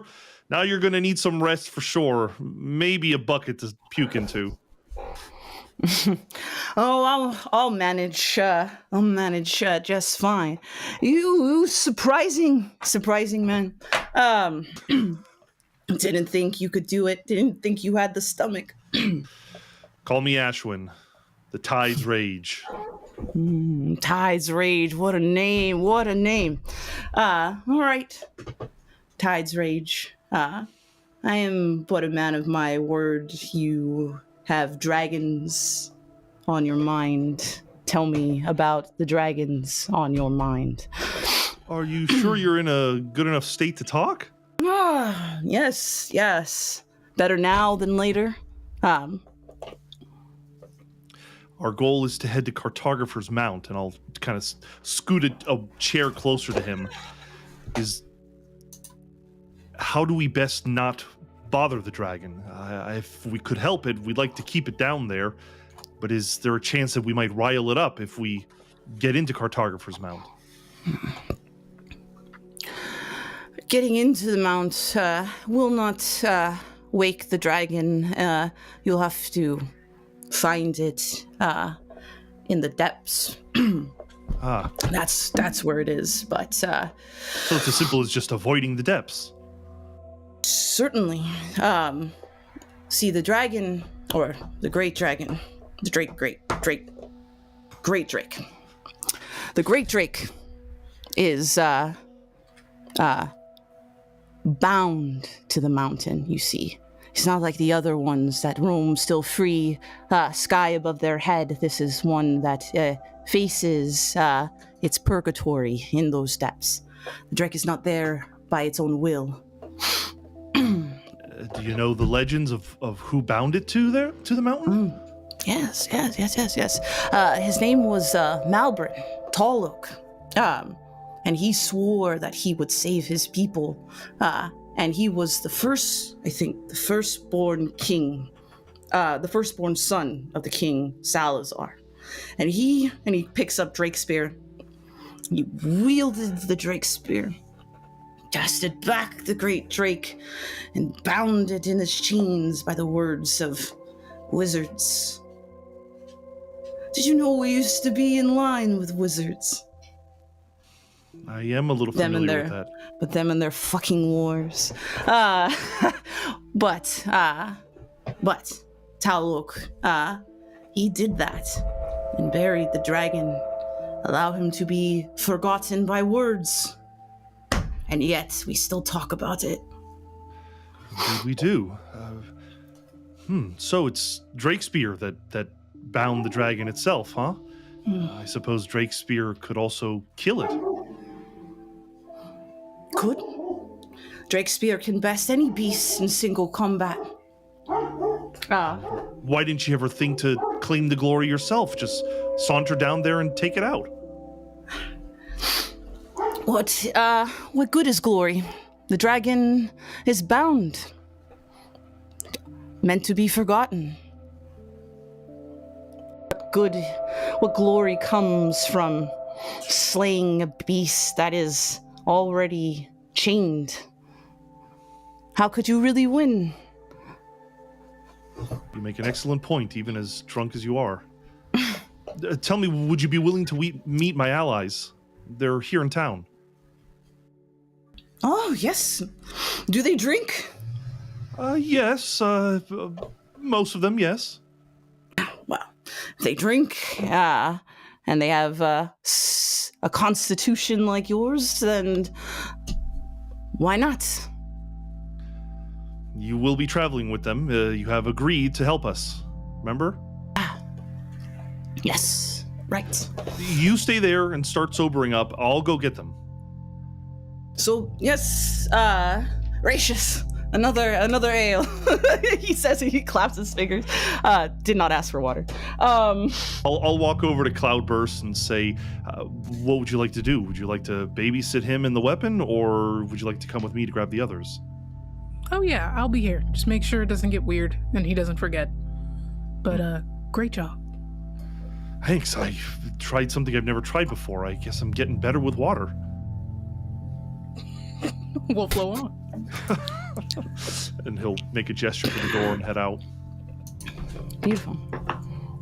And I'm looking for my my allies. I'll head in the direction of the White Maw building. Sure. Excellent. You are gonna make your way there, see if you can catch those three. Speaking of those three, Cecil and the Radiants, you moved ahead before Rose came out.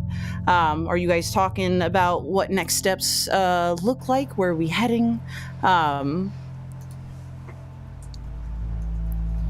Well, I certainly need to go and take some time with the Stormlord of this area. If nothing else, familiarize myself with beliefs and ways in this part of the world.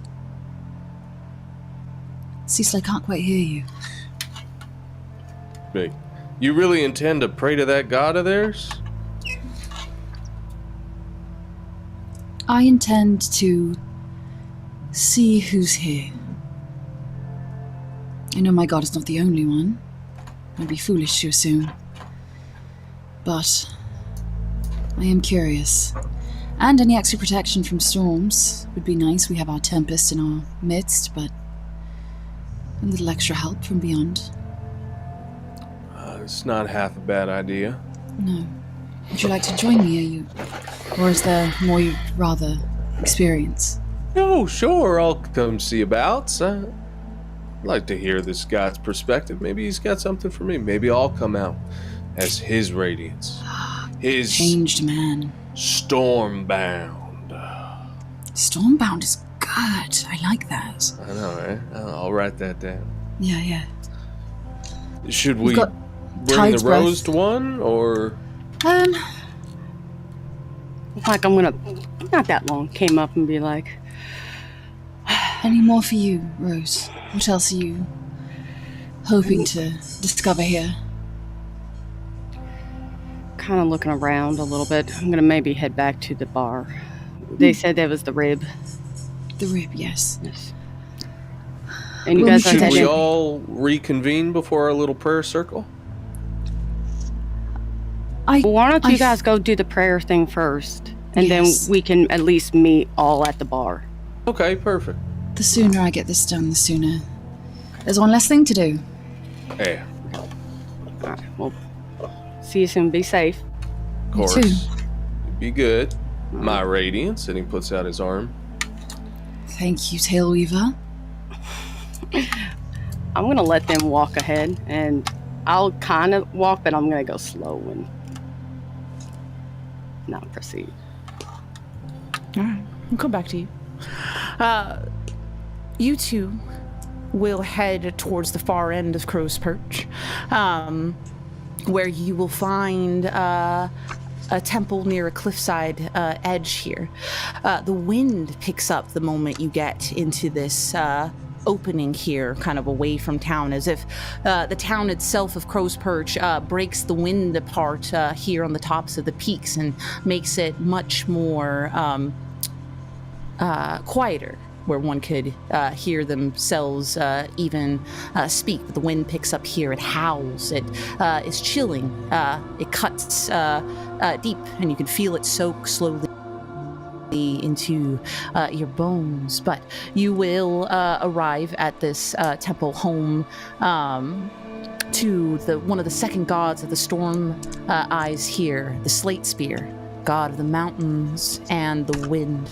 This temple is simple, made of the rock here of the mountain, carved simply to accommodate space in which one could pray. But there are like slits, holes, even ones that are almost as wide as windows. And when you walk into this place whistles with the sound of tones and choruses. It sings, and the wind is ever present here, still blowing just as hard as it is outside, but it provides melody that echoes through the stones here, and it slowly dissipates and then picks up when the breeze catches and swings through, and it plays its own song. But the thing about it is that it's so loud here that even if you go to turn to speak to one another about what you are witnessing here, your words fall silent. This place is not for your voices.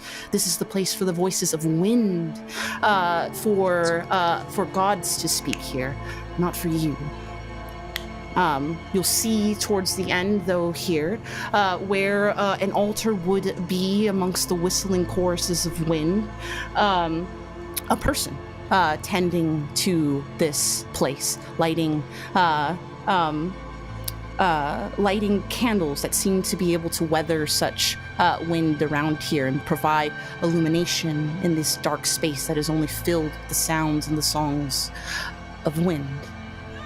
Do you say anything to this person when you walk up to them? No, I don't even think I walk up to them to begin with. Once it's abundantly clear that we're not going to get words to one another, the Radiance pulls them to a halt and starts taking off her boots and her socks, whatever, fantasy socks, and kind of pushes them in Cecil's direction, like she expects him to hold them. She leaves it on. She leaves both of her necklaces on, reaches into a pouch at her hip and pulls out just some rocks that were left from the safe area that she and the flock stayed in, maybe a year ago. And with bare feet, she kind of walks toward the center of this space. Not quite to the altar, but just kind of in the middle of where worship would happen. Sets the rocks down in a circle around her feet. Kind of plants. Takes a wide stance. And then, even if she can't hear herself, starts singing in harmony with the whipping of the wind. I think in tandem, still holding on to the Radiant's boots, he's going to sling out that mandolin and try and find an open space, maybe against one of the rocky, cracked walls, and lean against it and tune in to make sure that the strings are pliable enough to try and match into whatever the song is, and sort of wordlessly follow the Radiant's path, watching her lips to try and guess at the notes she's singing along to. They're familiar with each other in a musical sense, their time on the flock, and it's probably the most music he plays is around people like the flock, and so he tries just to fall in where he can and take in the beauty of this place. I think she's even got one hand out, like moving, not like a conductor, but moving like if she's going higher or if she's going lower, just knowing that he's kind of at her back. Yeah, I think it becomes almost like jazz of him trying to follow where she's leading and make something real. But always with the wind. You join in to the chorus of songs that are brought here into the temple. And while you can't hear exactly the notes and tunes that you try to emulate and harmonize here, you just continue on until you find satisfaction in the completion of what you choose to contribute to this place amongst the stones in which you invoke prayer to honor a god that seems to be residing and watching over maybe not only this place but this mountain that it watches over. And after you kind of that last note rings out and you are still met with the chorus of wind that still moves through this place despite your completion, you eventually hear words speak, as you don't even realize that the person who was tending to the altar here, lighting candles that do not are not snuffed out by the whistles of wind, has finally turned to you. Their eyes are very gray, like storm clouds. Old individual that wears that weather on their face in the way that mountains have that weathering across them. Wearing simple robage that comes with those who tend to temples, and they speak to you, and to your surprise, and though that your voice does not carry amongst the wind here, his does. And it speaks as clear as distance between the both of you, echoes in the way that large hallways would resonate and disperse such sound. And he says, "Beautiful contributions to the wind. What blessings we find in such simple acts when light casts shadow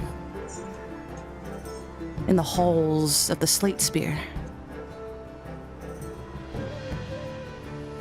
What brings you here, I wonder?" And they kind of like walk closer towards you until they're just kind of at a distance to where you center yourself in this place of worship.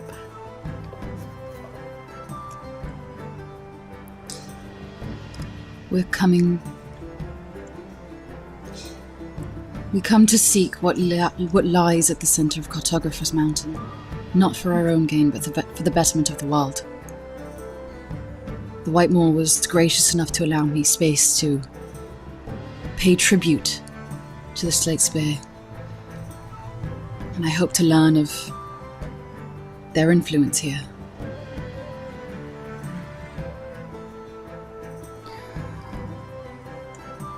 Well, gods of mountains and gods of wind always have place amongst the hearts of people who dwell amongst them. People who are rigid as stone, willing to weather all that find them, such as the Slate Spear. Enduring. I find comfort in the similarity of our benefactors. The constant of enduring and the constant of change. Transition is always happening. It stays the same as much as it changes. So on and so forth. And yet there is much familiarity in it. The sun rises the same every day. despite what new can be found as the sun stretches and then sets. And as the wind changes the face of the mountain slowly over time, but the mountain is still a mountain. And the mountains remember everything, even at its belly.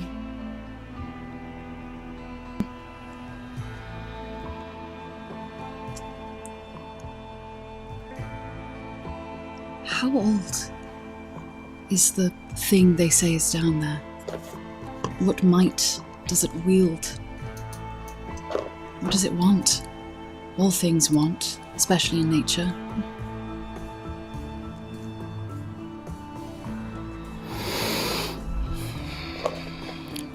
What it wants simply is what we all want.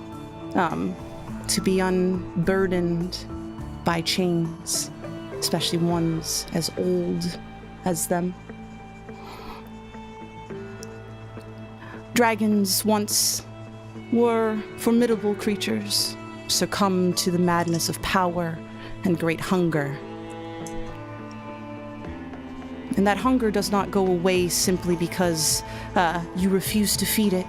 It just grows hungrier.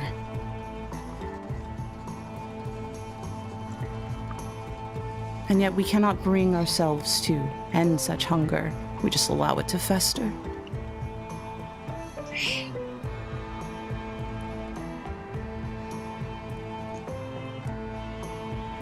What? In the world of the mountain, in the world of slow change, and constance and endurance, what is your belief? Is it kinder to set it free, or to let it stay there forever? And what is freedom? Out in the world where it can harm, or taken away where the only harm is to it?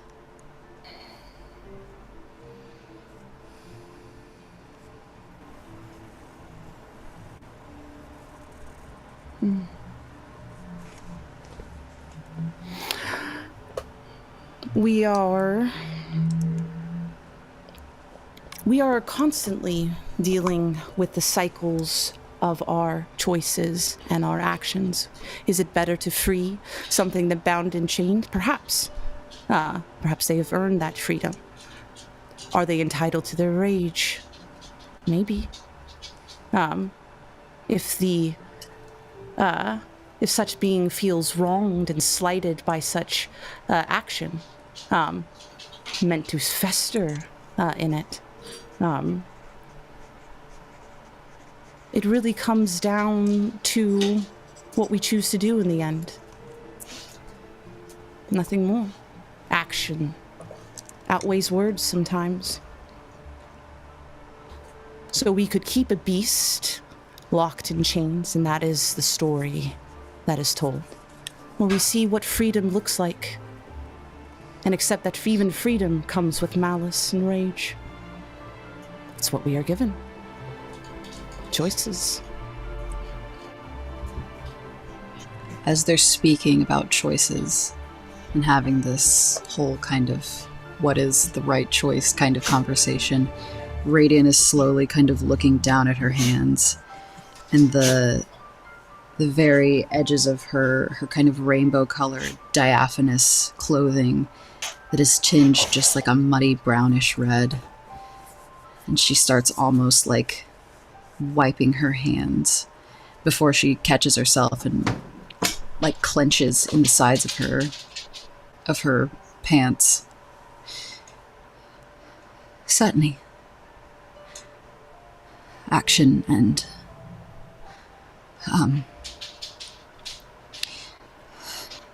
I didn't introduce my companion, Cecil Odera.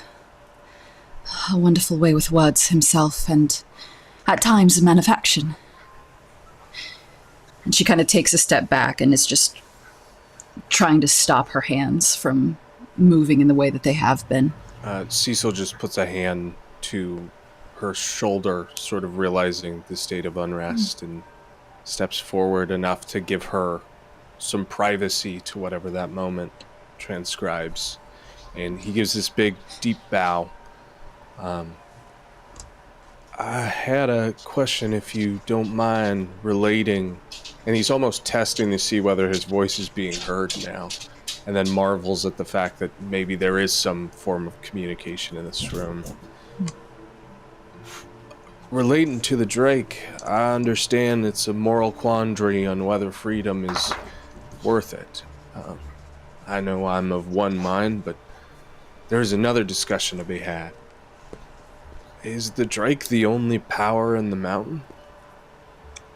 I know that it's burdened there, it's kept there, but there had to be a reason to draw it there in the first place. Or maybe not. Maybe the mountain was made a prison. But I can't imagine that your god, being who they are, would see that a place with such power would just serve to cage a beast. Is there something else there that we should be aware of?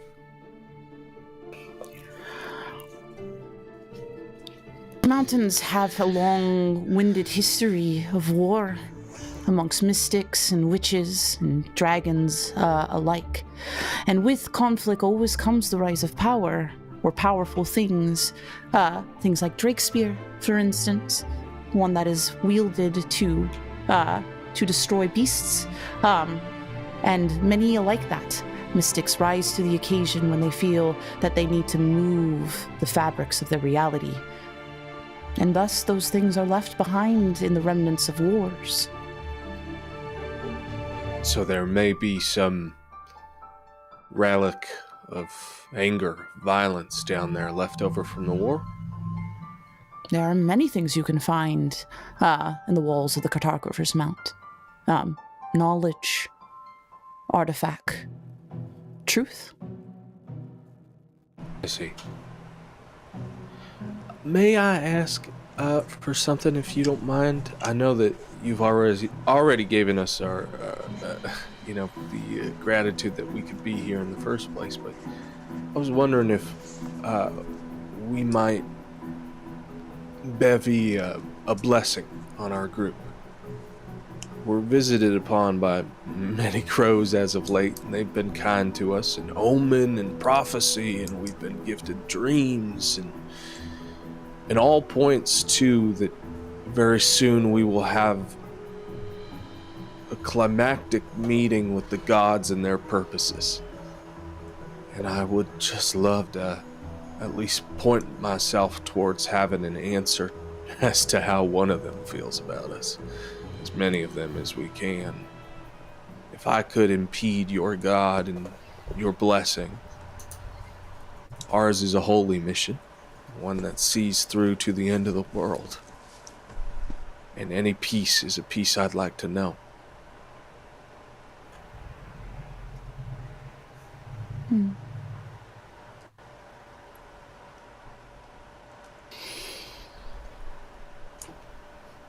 He looks at you, Cecil, and then looks to you, Radiant. And then he looks to the songs that have not ceased. And while, again, you cannot hear your own voice in these halls, both of you filled with just the silence of wind, and yet still having this conversation by this individual. He just takes the moment in careful reflection. And slowly you will start hearing him mutter prayers that fall in line with the chorus of the wind here. Prayers to the slate sphere. Prayers for kindness upon the trails. For eyes to watch you like crows do. And that it might provide you the paths to which you seek. Whether it be knowledge, artifact, truth, and even if that means you follow into the belly of it. But you will at least have support of the slate spear.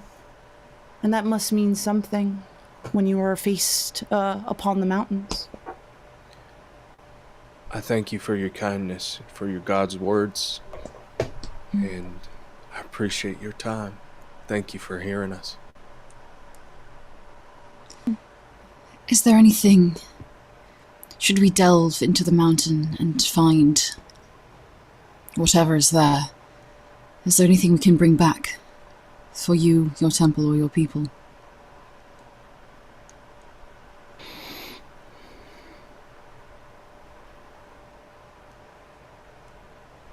I only ask that the path you take is done with care.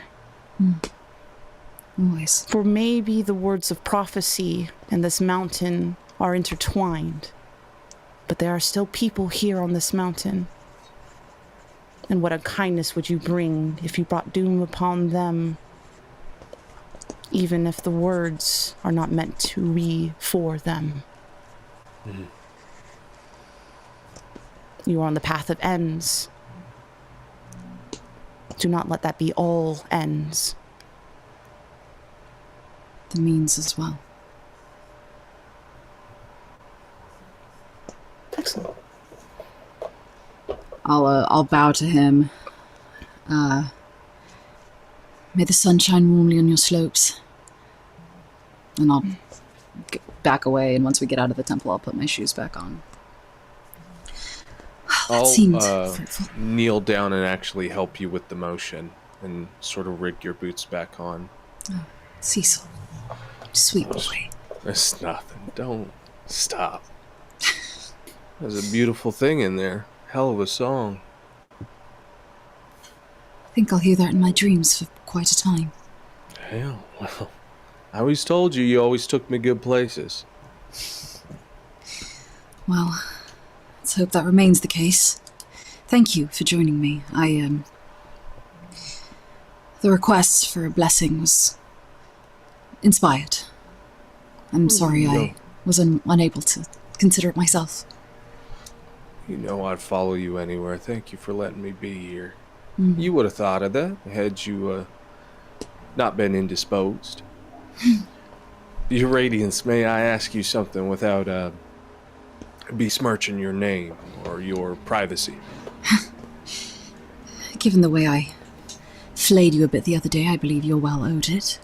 Oh, it all passes like water under the bridge.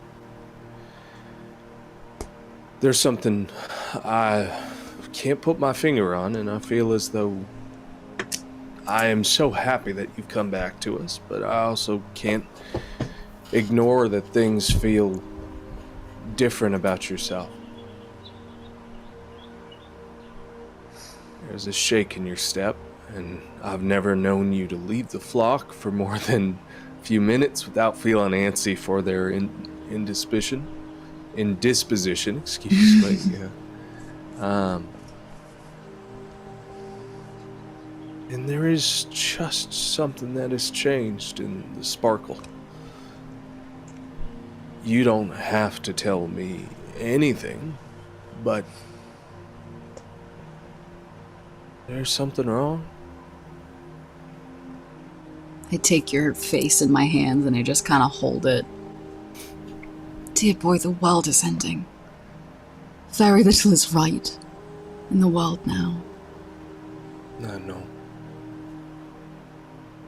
It's tough. I know. The flock is, for the moment, in better hands with me, with my hands elsewhere. They know what they need to do. Yeah. They're well. I miss them terribly. But they're well. Don't fret. Well, Get this scrunch between your eyebrows. it's my job to fret, especially over you. You fret on a mandolin wonderfully, but over a person is unnecessary. It's so necessary. I see all of you falling apart at the seams. Ashwyn is a caldera waiting to pop, and Rose, she's cutting herself on her own thorns, and Cloudburst. I mean, Cloudburst hasn't even really looked around to see what's going on. I don't think he'll let himself up. And then you. There's a certain horror in understanding.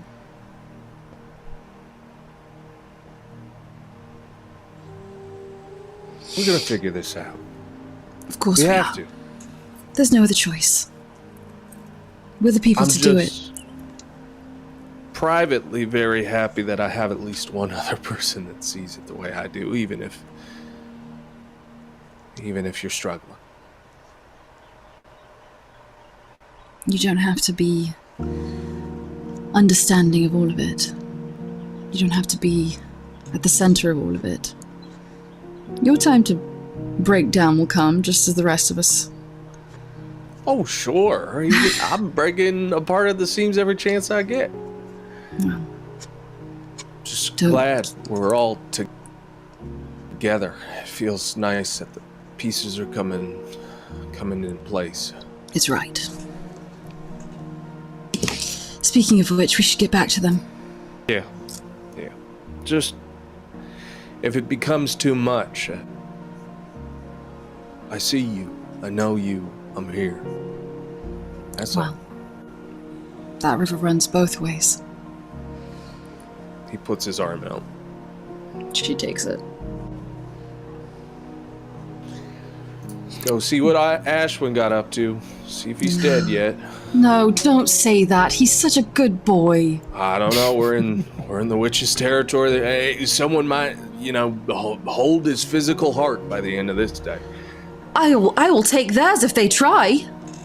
She kind of hurries them along. You guys, arm in arm, hurry along, given this mentioning and assurance that your members are safe. Rose, how far did you saunter in, look to walk in the way to find Ashwyn before you turned back to White Mall's Hall? I'm gonna be honest, it wasn't that far. I kind of was kept looking to see when Radiant and Cecil were out of sight, and then they're just gonna kind of turn back in and go back inside. I was looking for Rose myself, the cadre at least, so I'm sure we would have run into each other in the streets. You will, Rose. in a moment. Oh. So Rose! I'm waving them down. Ash, well, as I walk to you, I'm gonna be like, Ash, sorry. As Ashwyn sorry, walks up, in my head. He did manage to separate the alcohol from the water, but not all of it. So there is a little bit of a lightheadedness to him. I have great news. I was able to convince this guy, Thronebreaker, a Scalebreaker, to help us find and stop the Drake, if they get in the way, of course. Ashwyn, can you do me a favor? Just do a breathe out real quick. Oh, don't worry. I used my magic. There's no way on Earth that I have any alcohol in me whatsoever. No. Right. Okay.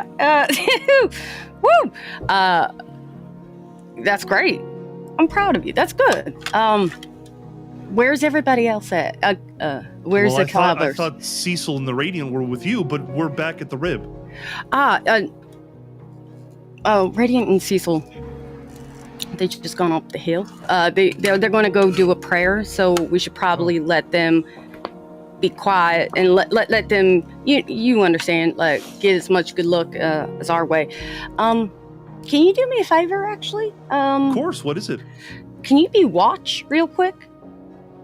Can I be on watch? Yeah, you just stay right out here. Thing is, I think I left something back in the where mall is at, and I have to just double check.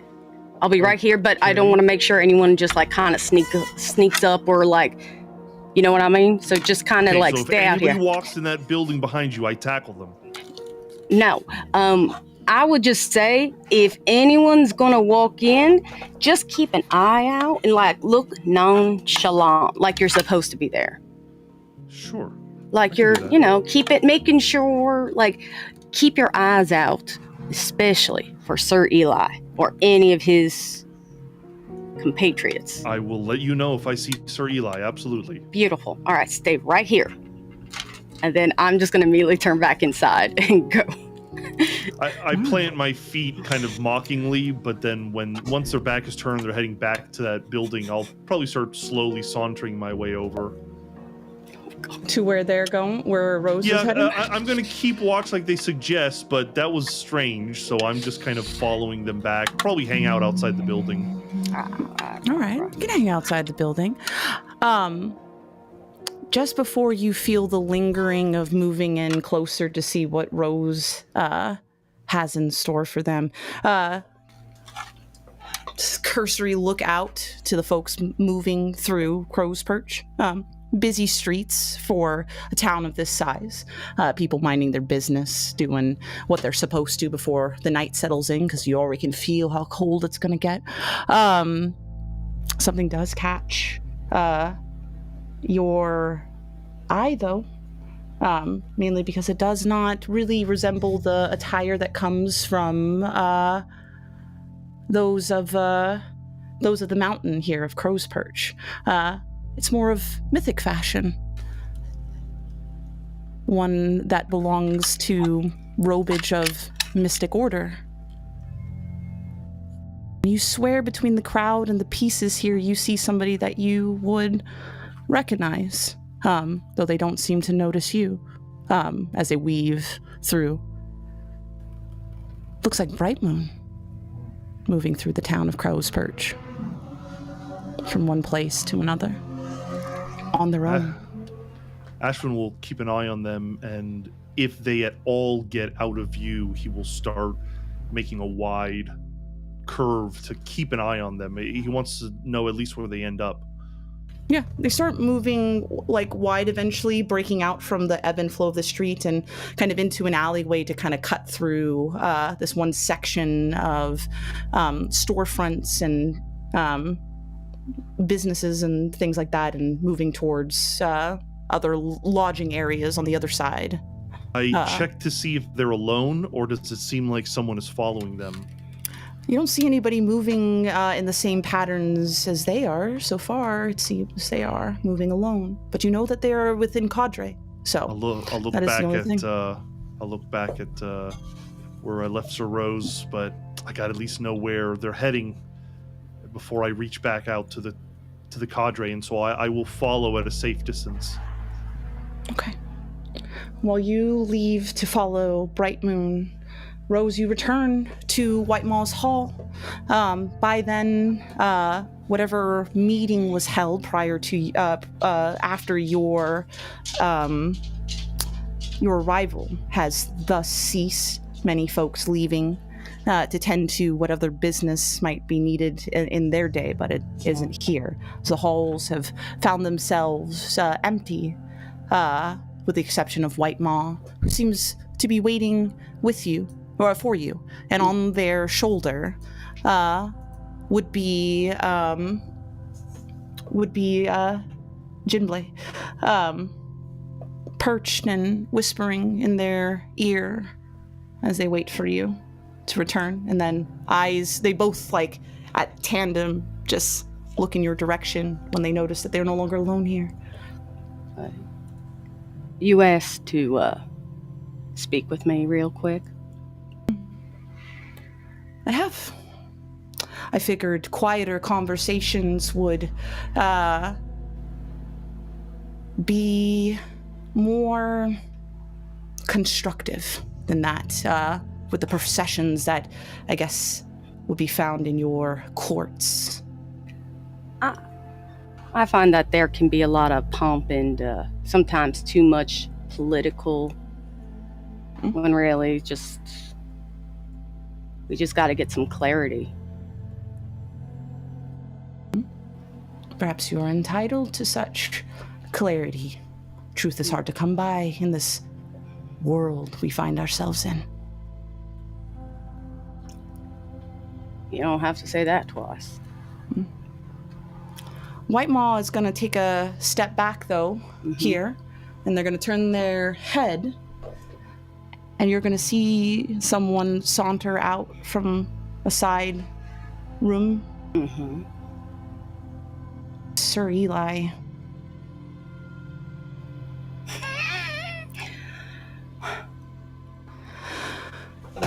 Just the person I actually wanted to talk to. Same. I wondered who was following me like the wind. Oh, I ain't following you. Well, I wasn't originally. I am now, though. So, maybe you can explain to me why I go to a nearby town settlement. I find it not in the best conditions. Well, I'm more interested in what you saw.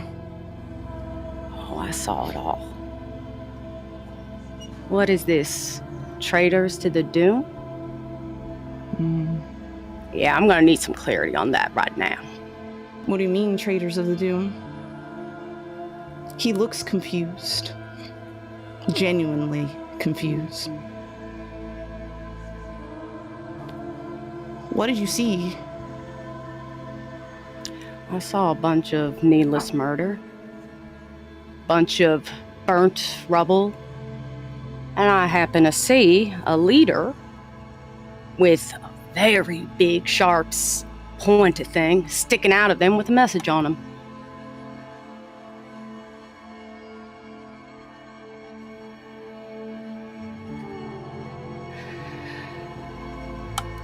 Understand, Eli. I'm here to prevent a mission, and I need to know what your intention is for Myth. And I would very much be and I would recommend you be honest right now.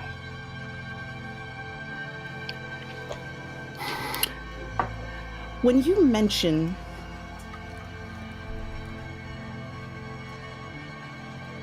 about the burning of this city, or of the Greyflats, where you guys came from. Greyflats. When you talk about, especially when you mention the specificity of traitors to the Doom, Eli seems a little, again, genuinely confused. As if, like, you're telling a rumor almost, like you have seen something that doesn't align with his truth. And he is racking his mind to figure out what that exactly means, because it's not just aligning with him. And he says, I've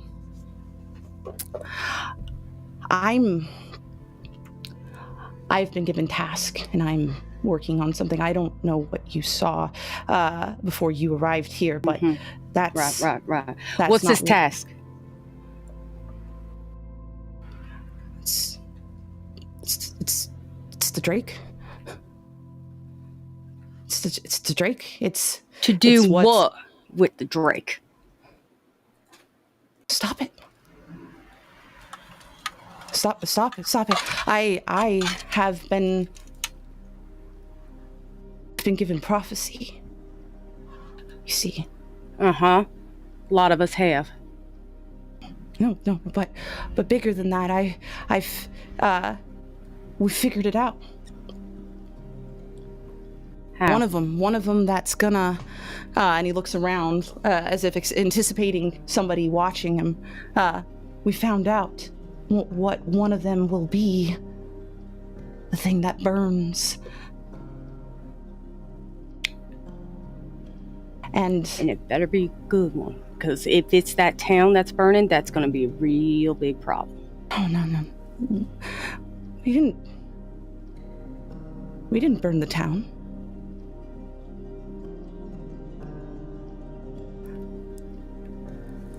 He moves away from it. That you keep bringing it back. I'll ease up a little bit, but it's a very firm, still. All right. We found out what one is, and, well... What is it? The Drake. It has to be stopped. In time, they say the drake's chains will be broken, and when the drake's chains break, they will come and they will burn myth to the ground, the one that burns, you see. But I can stop it. I'm here to stop it. And how, pray tell, are you going to stop that? I just want to know. Go ahead. Walk me through it. Creatures bleed, which means they can die. The dragon is bound, and it is, vulnerable. We should have never left it to sit and stew in its malice, but I can stop it. We can end this doom once and for all. All right. And in this great plan of you taking on a whole drake, where's how? Just you? No. Sergio, you're great. I will never disrespect your sword skills, but even I'm going to be like, that is a drake. And you alone? I have cadre, which means I have more of a fighting chance than any other, mortal that walks, this waste. And I have hope. Someone has to believe in the things that come next. And people like the Grey Lord, who are profiteers off doom, holding toll for him to just take money from people so that he can enjoy his last days in riches while people starve and people seek shelter that he refuses. Those who profit off of this doom deserve the sword. All profiteers should go. And I did. And I dispatched that so that those people of the Greyflats could be free. And we left them with with new sights for new leadership. That's interesting. Except you didn't leave anyone else alive for it. Because when I got there was not one living person amongst it. So I understand you're profiteering, but the logic is a little iffy when it comes to the other people. So, again, since you're so eager, did you ever not think that maybe you're the thing that allows the drake to escape? That's what I thought. That's impossible. I was told prophecy outweighs your judgment or what you think you know is true. The one thing I do know is true. It ain't a drake, that whatever prophecy. It's dreams. You're looking in the wrong way.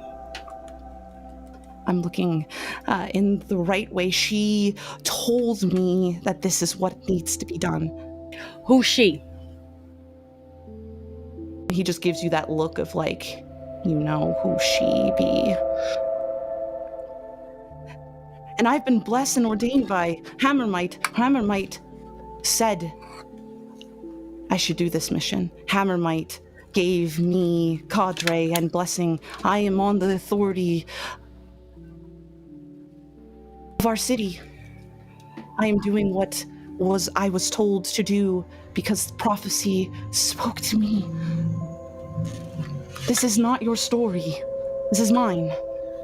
And I will liberate this doom. It's been foretold.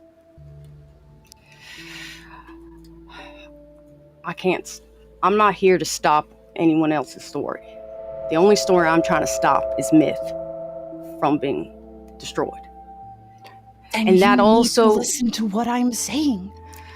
I am on the path that saves myth. Are you going to stop me?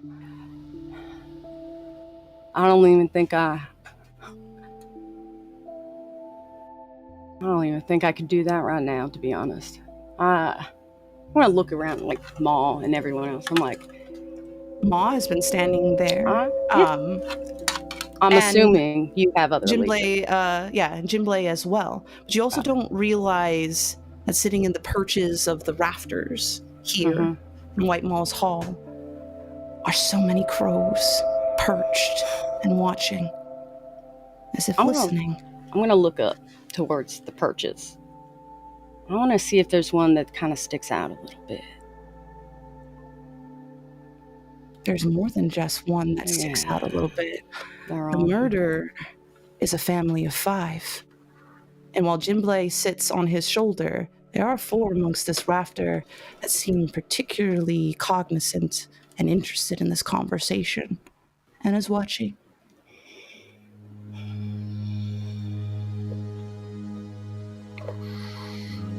My cadre used to go to the cartographer's mount. We are also on the way to try to find something that can and will prevent Myth's fall. That's my objective. That's what I'm going to do. We may cross paths again, but understand something. If I see you put Myth or anything above in danger over your story, well, we may have to have a little bit more than words next time.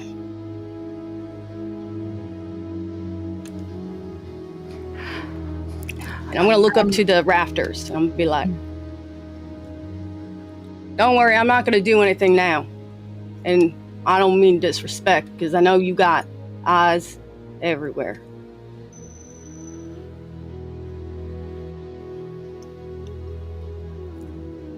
But be aware that, like you said, let's just say this. I'm willing to go to hell and back to make sure this thing goes through. Oh. Please do not, and I say this with respect, do not fuck with me. And I'm going to be quiet and I'll be like that. Eli tries to cautiously, when you say that, and note it. But you, if you allow Eli to walk forward, he's just going to cautiously, I'll let him. like, lean in, look up to the crows above, and then back to you. I don't know what truth you're carrying. I don't know what your eyes have seen, but words matter. And that's where truth comes from. And if you wish to know the truth, then see it through the words of the one who travels with me. Hear it from Quellen. Quellen will tell you. They're bound by the words and the oaths of Taleweavers. Actually, yes. Let's do that. It's Because I want Quaylen to meet my associate Ashwyn. Because I feel like if we get to talking, we can get to the real truth of the matter. Eli, real truth. Yeah. I'm gonna extend my hand out to Sir Eli in like our knights thing, and I'm gonna be like, I'm here to prevent Myth. I'm assuming that's still the same as yours. I'll wait for him. He reaches out a hand and shakes it. Okay. We have to make sure that this story is told right. And then he looks up at the birds. Hear what Quellen has to say. That's all they ask. That is fair. All right. I'll nod, and I'm gonna look to Maul, and I'm gonna be like, "Thank you for bringing this to my attention. You be nice to Jen over there, and like Jen Blee right there. And I'm gonna just nod to that, and I'm gonna extend my arm for Sir Eli to go ahead and leave, so we can leave together." You guys head out.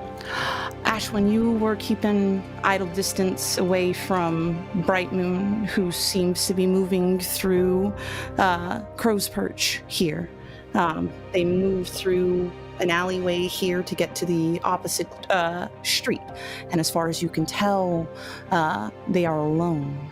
How long do you linger in the distance before you take action? I see that they're not being followed or alone, and the next chance that they walk by a puddle, I wave my hand and a big splash kind of hits them. And as they are shocked by it and kind of putting together what just happened, I run up behind them and pull them with my hand covering their mouth into an alleyway. And I say, what are you doing here? What did you do down in the hinterlands to that river town? I want to remove my hands, but if you say anything other than the truth, I'll know it. And then I'll slowly kind of let the hand go.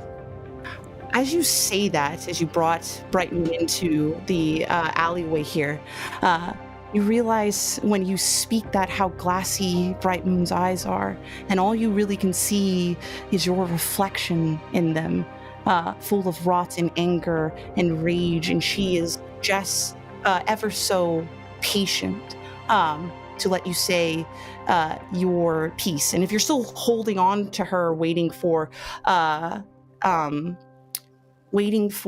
her to say something, the first thing she will say is the words of gravity, and you will find yourself lifted off her grip.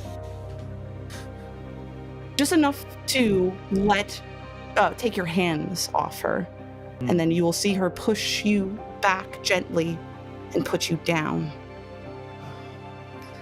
Always lovely to find the fire, even in the high mountains. Enough of the pleasantries. What did you do to that town? How could you be a part of that? You can still see your reflection in her eyes when you ask that.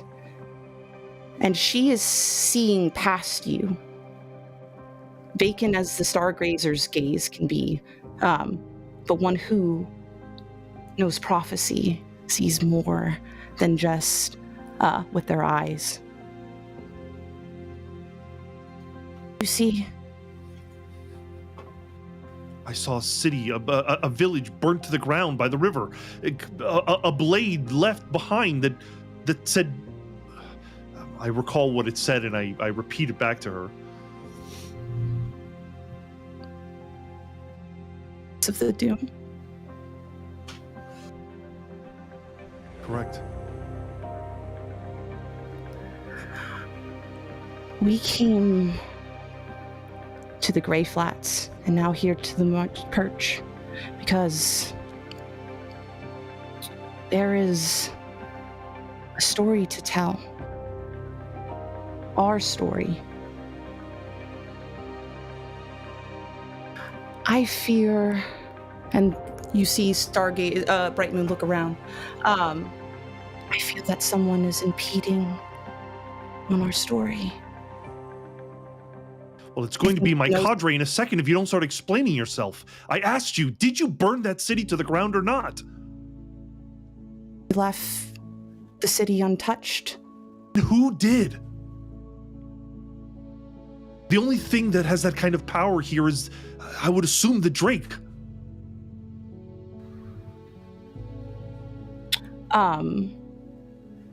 Brightmoon looks around. I can't say who. I just think someone is pushing a truth that doesn't align. Brightmoon, I can't corroborate your story. In fact, I can't even make heads or tails of it. I'm sorry, but you're gonna have to come with me. I need the others to hear what you're saying, especially if you aim to clear your name at some point. A whole village is on your hands, the blood of it at least.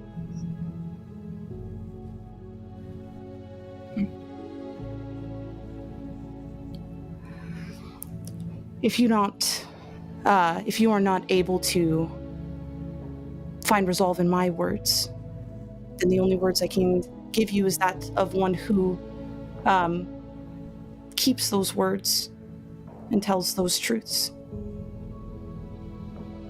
You need to speak to Quellen. All right, fine. We'll get you and Quellen and the rest all together, and we'll discuss it all. Did you know that your master sent me? The Stargazer? They're looking for you.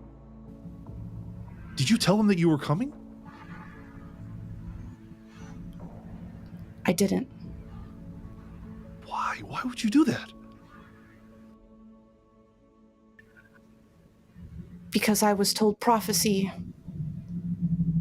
I've seen something. This story.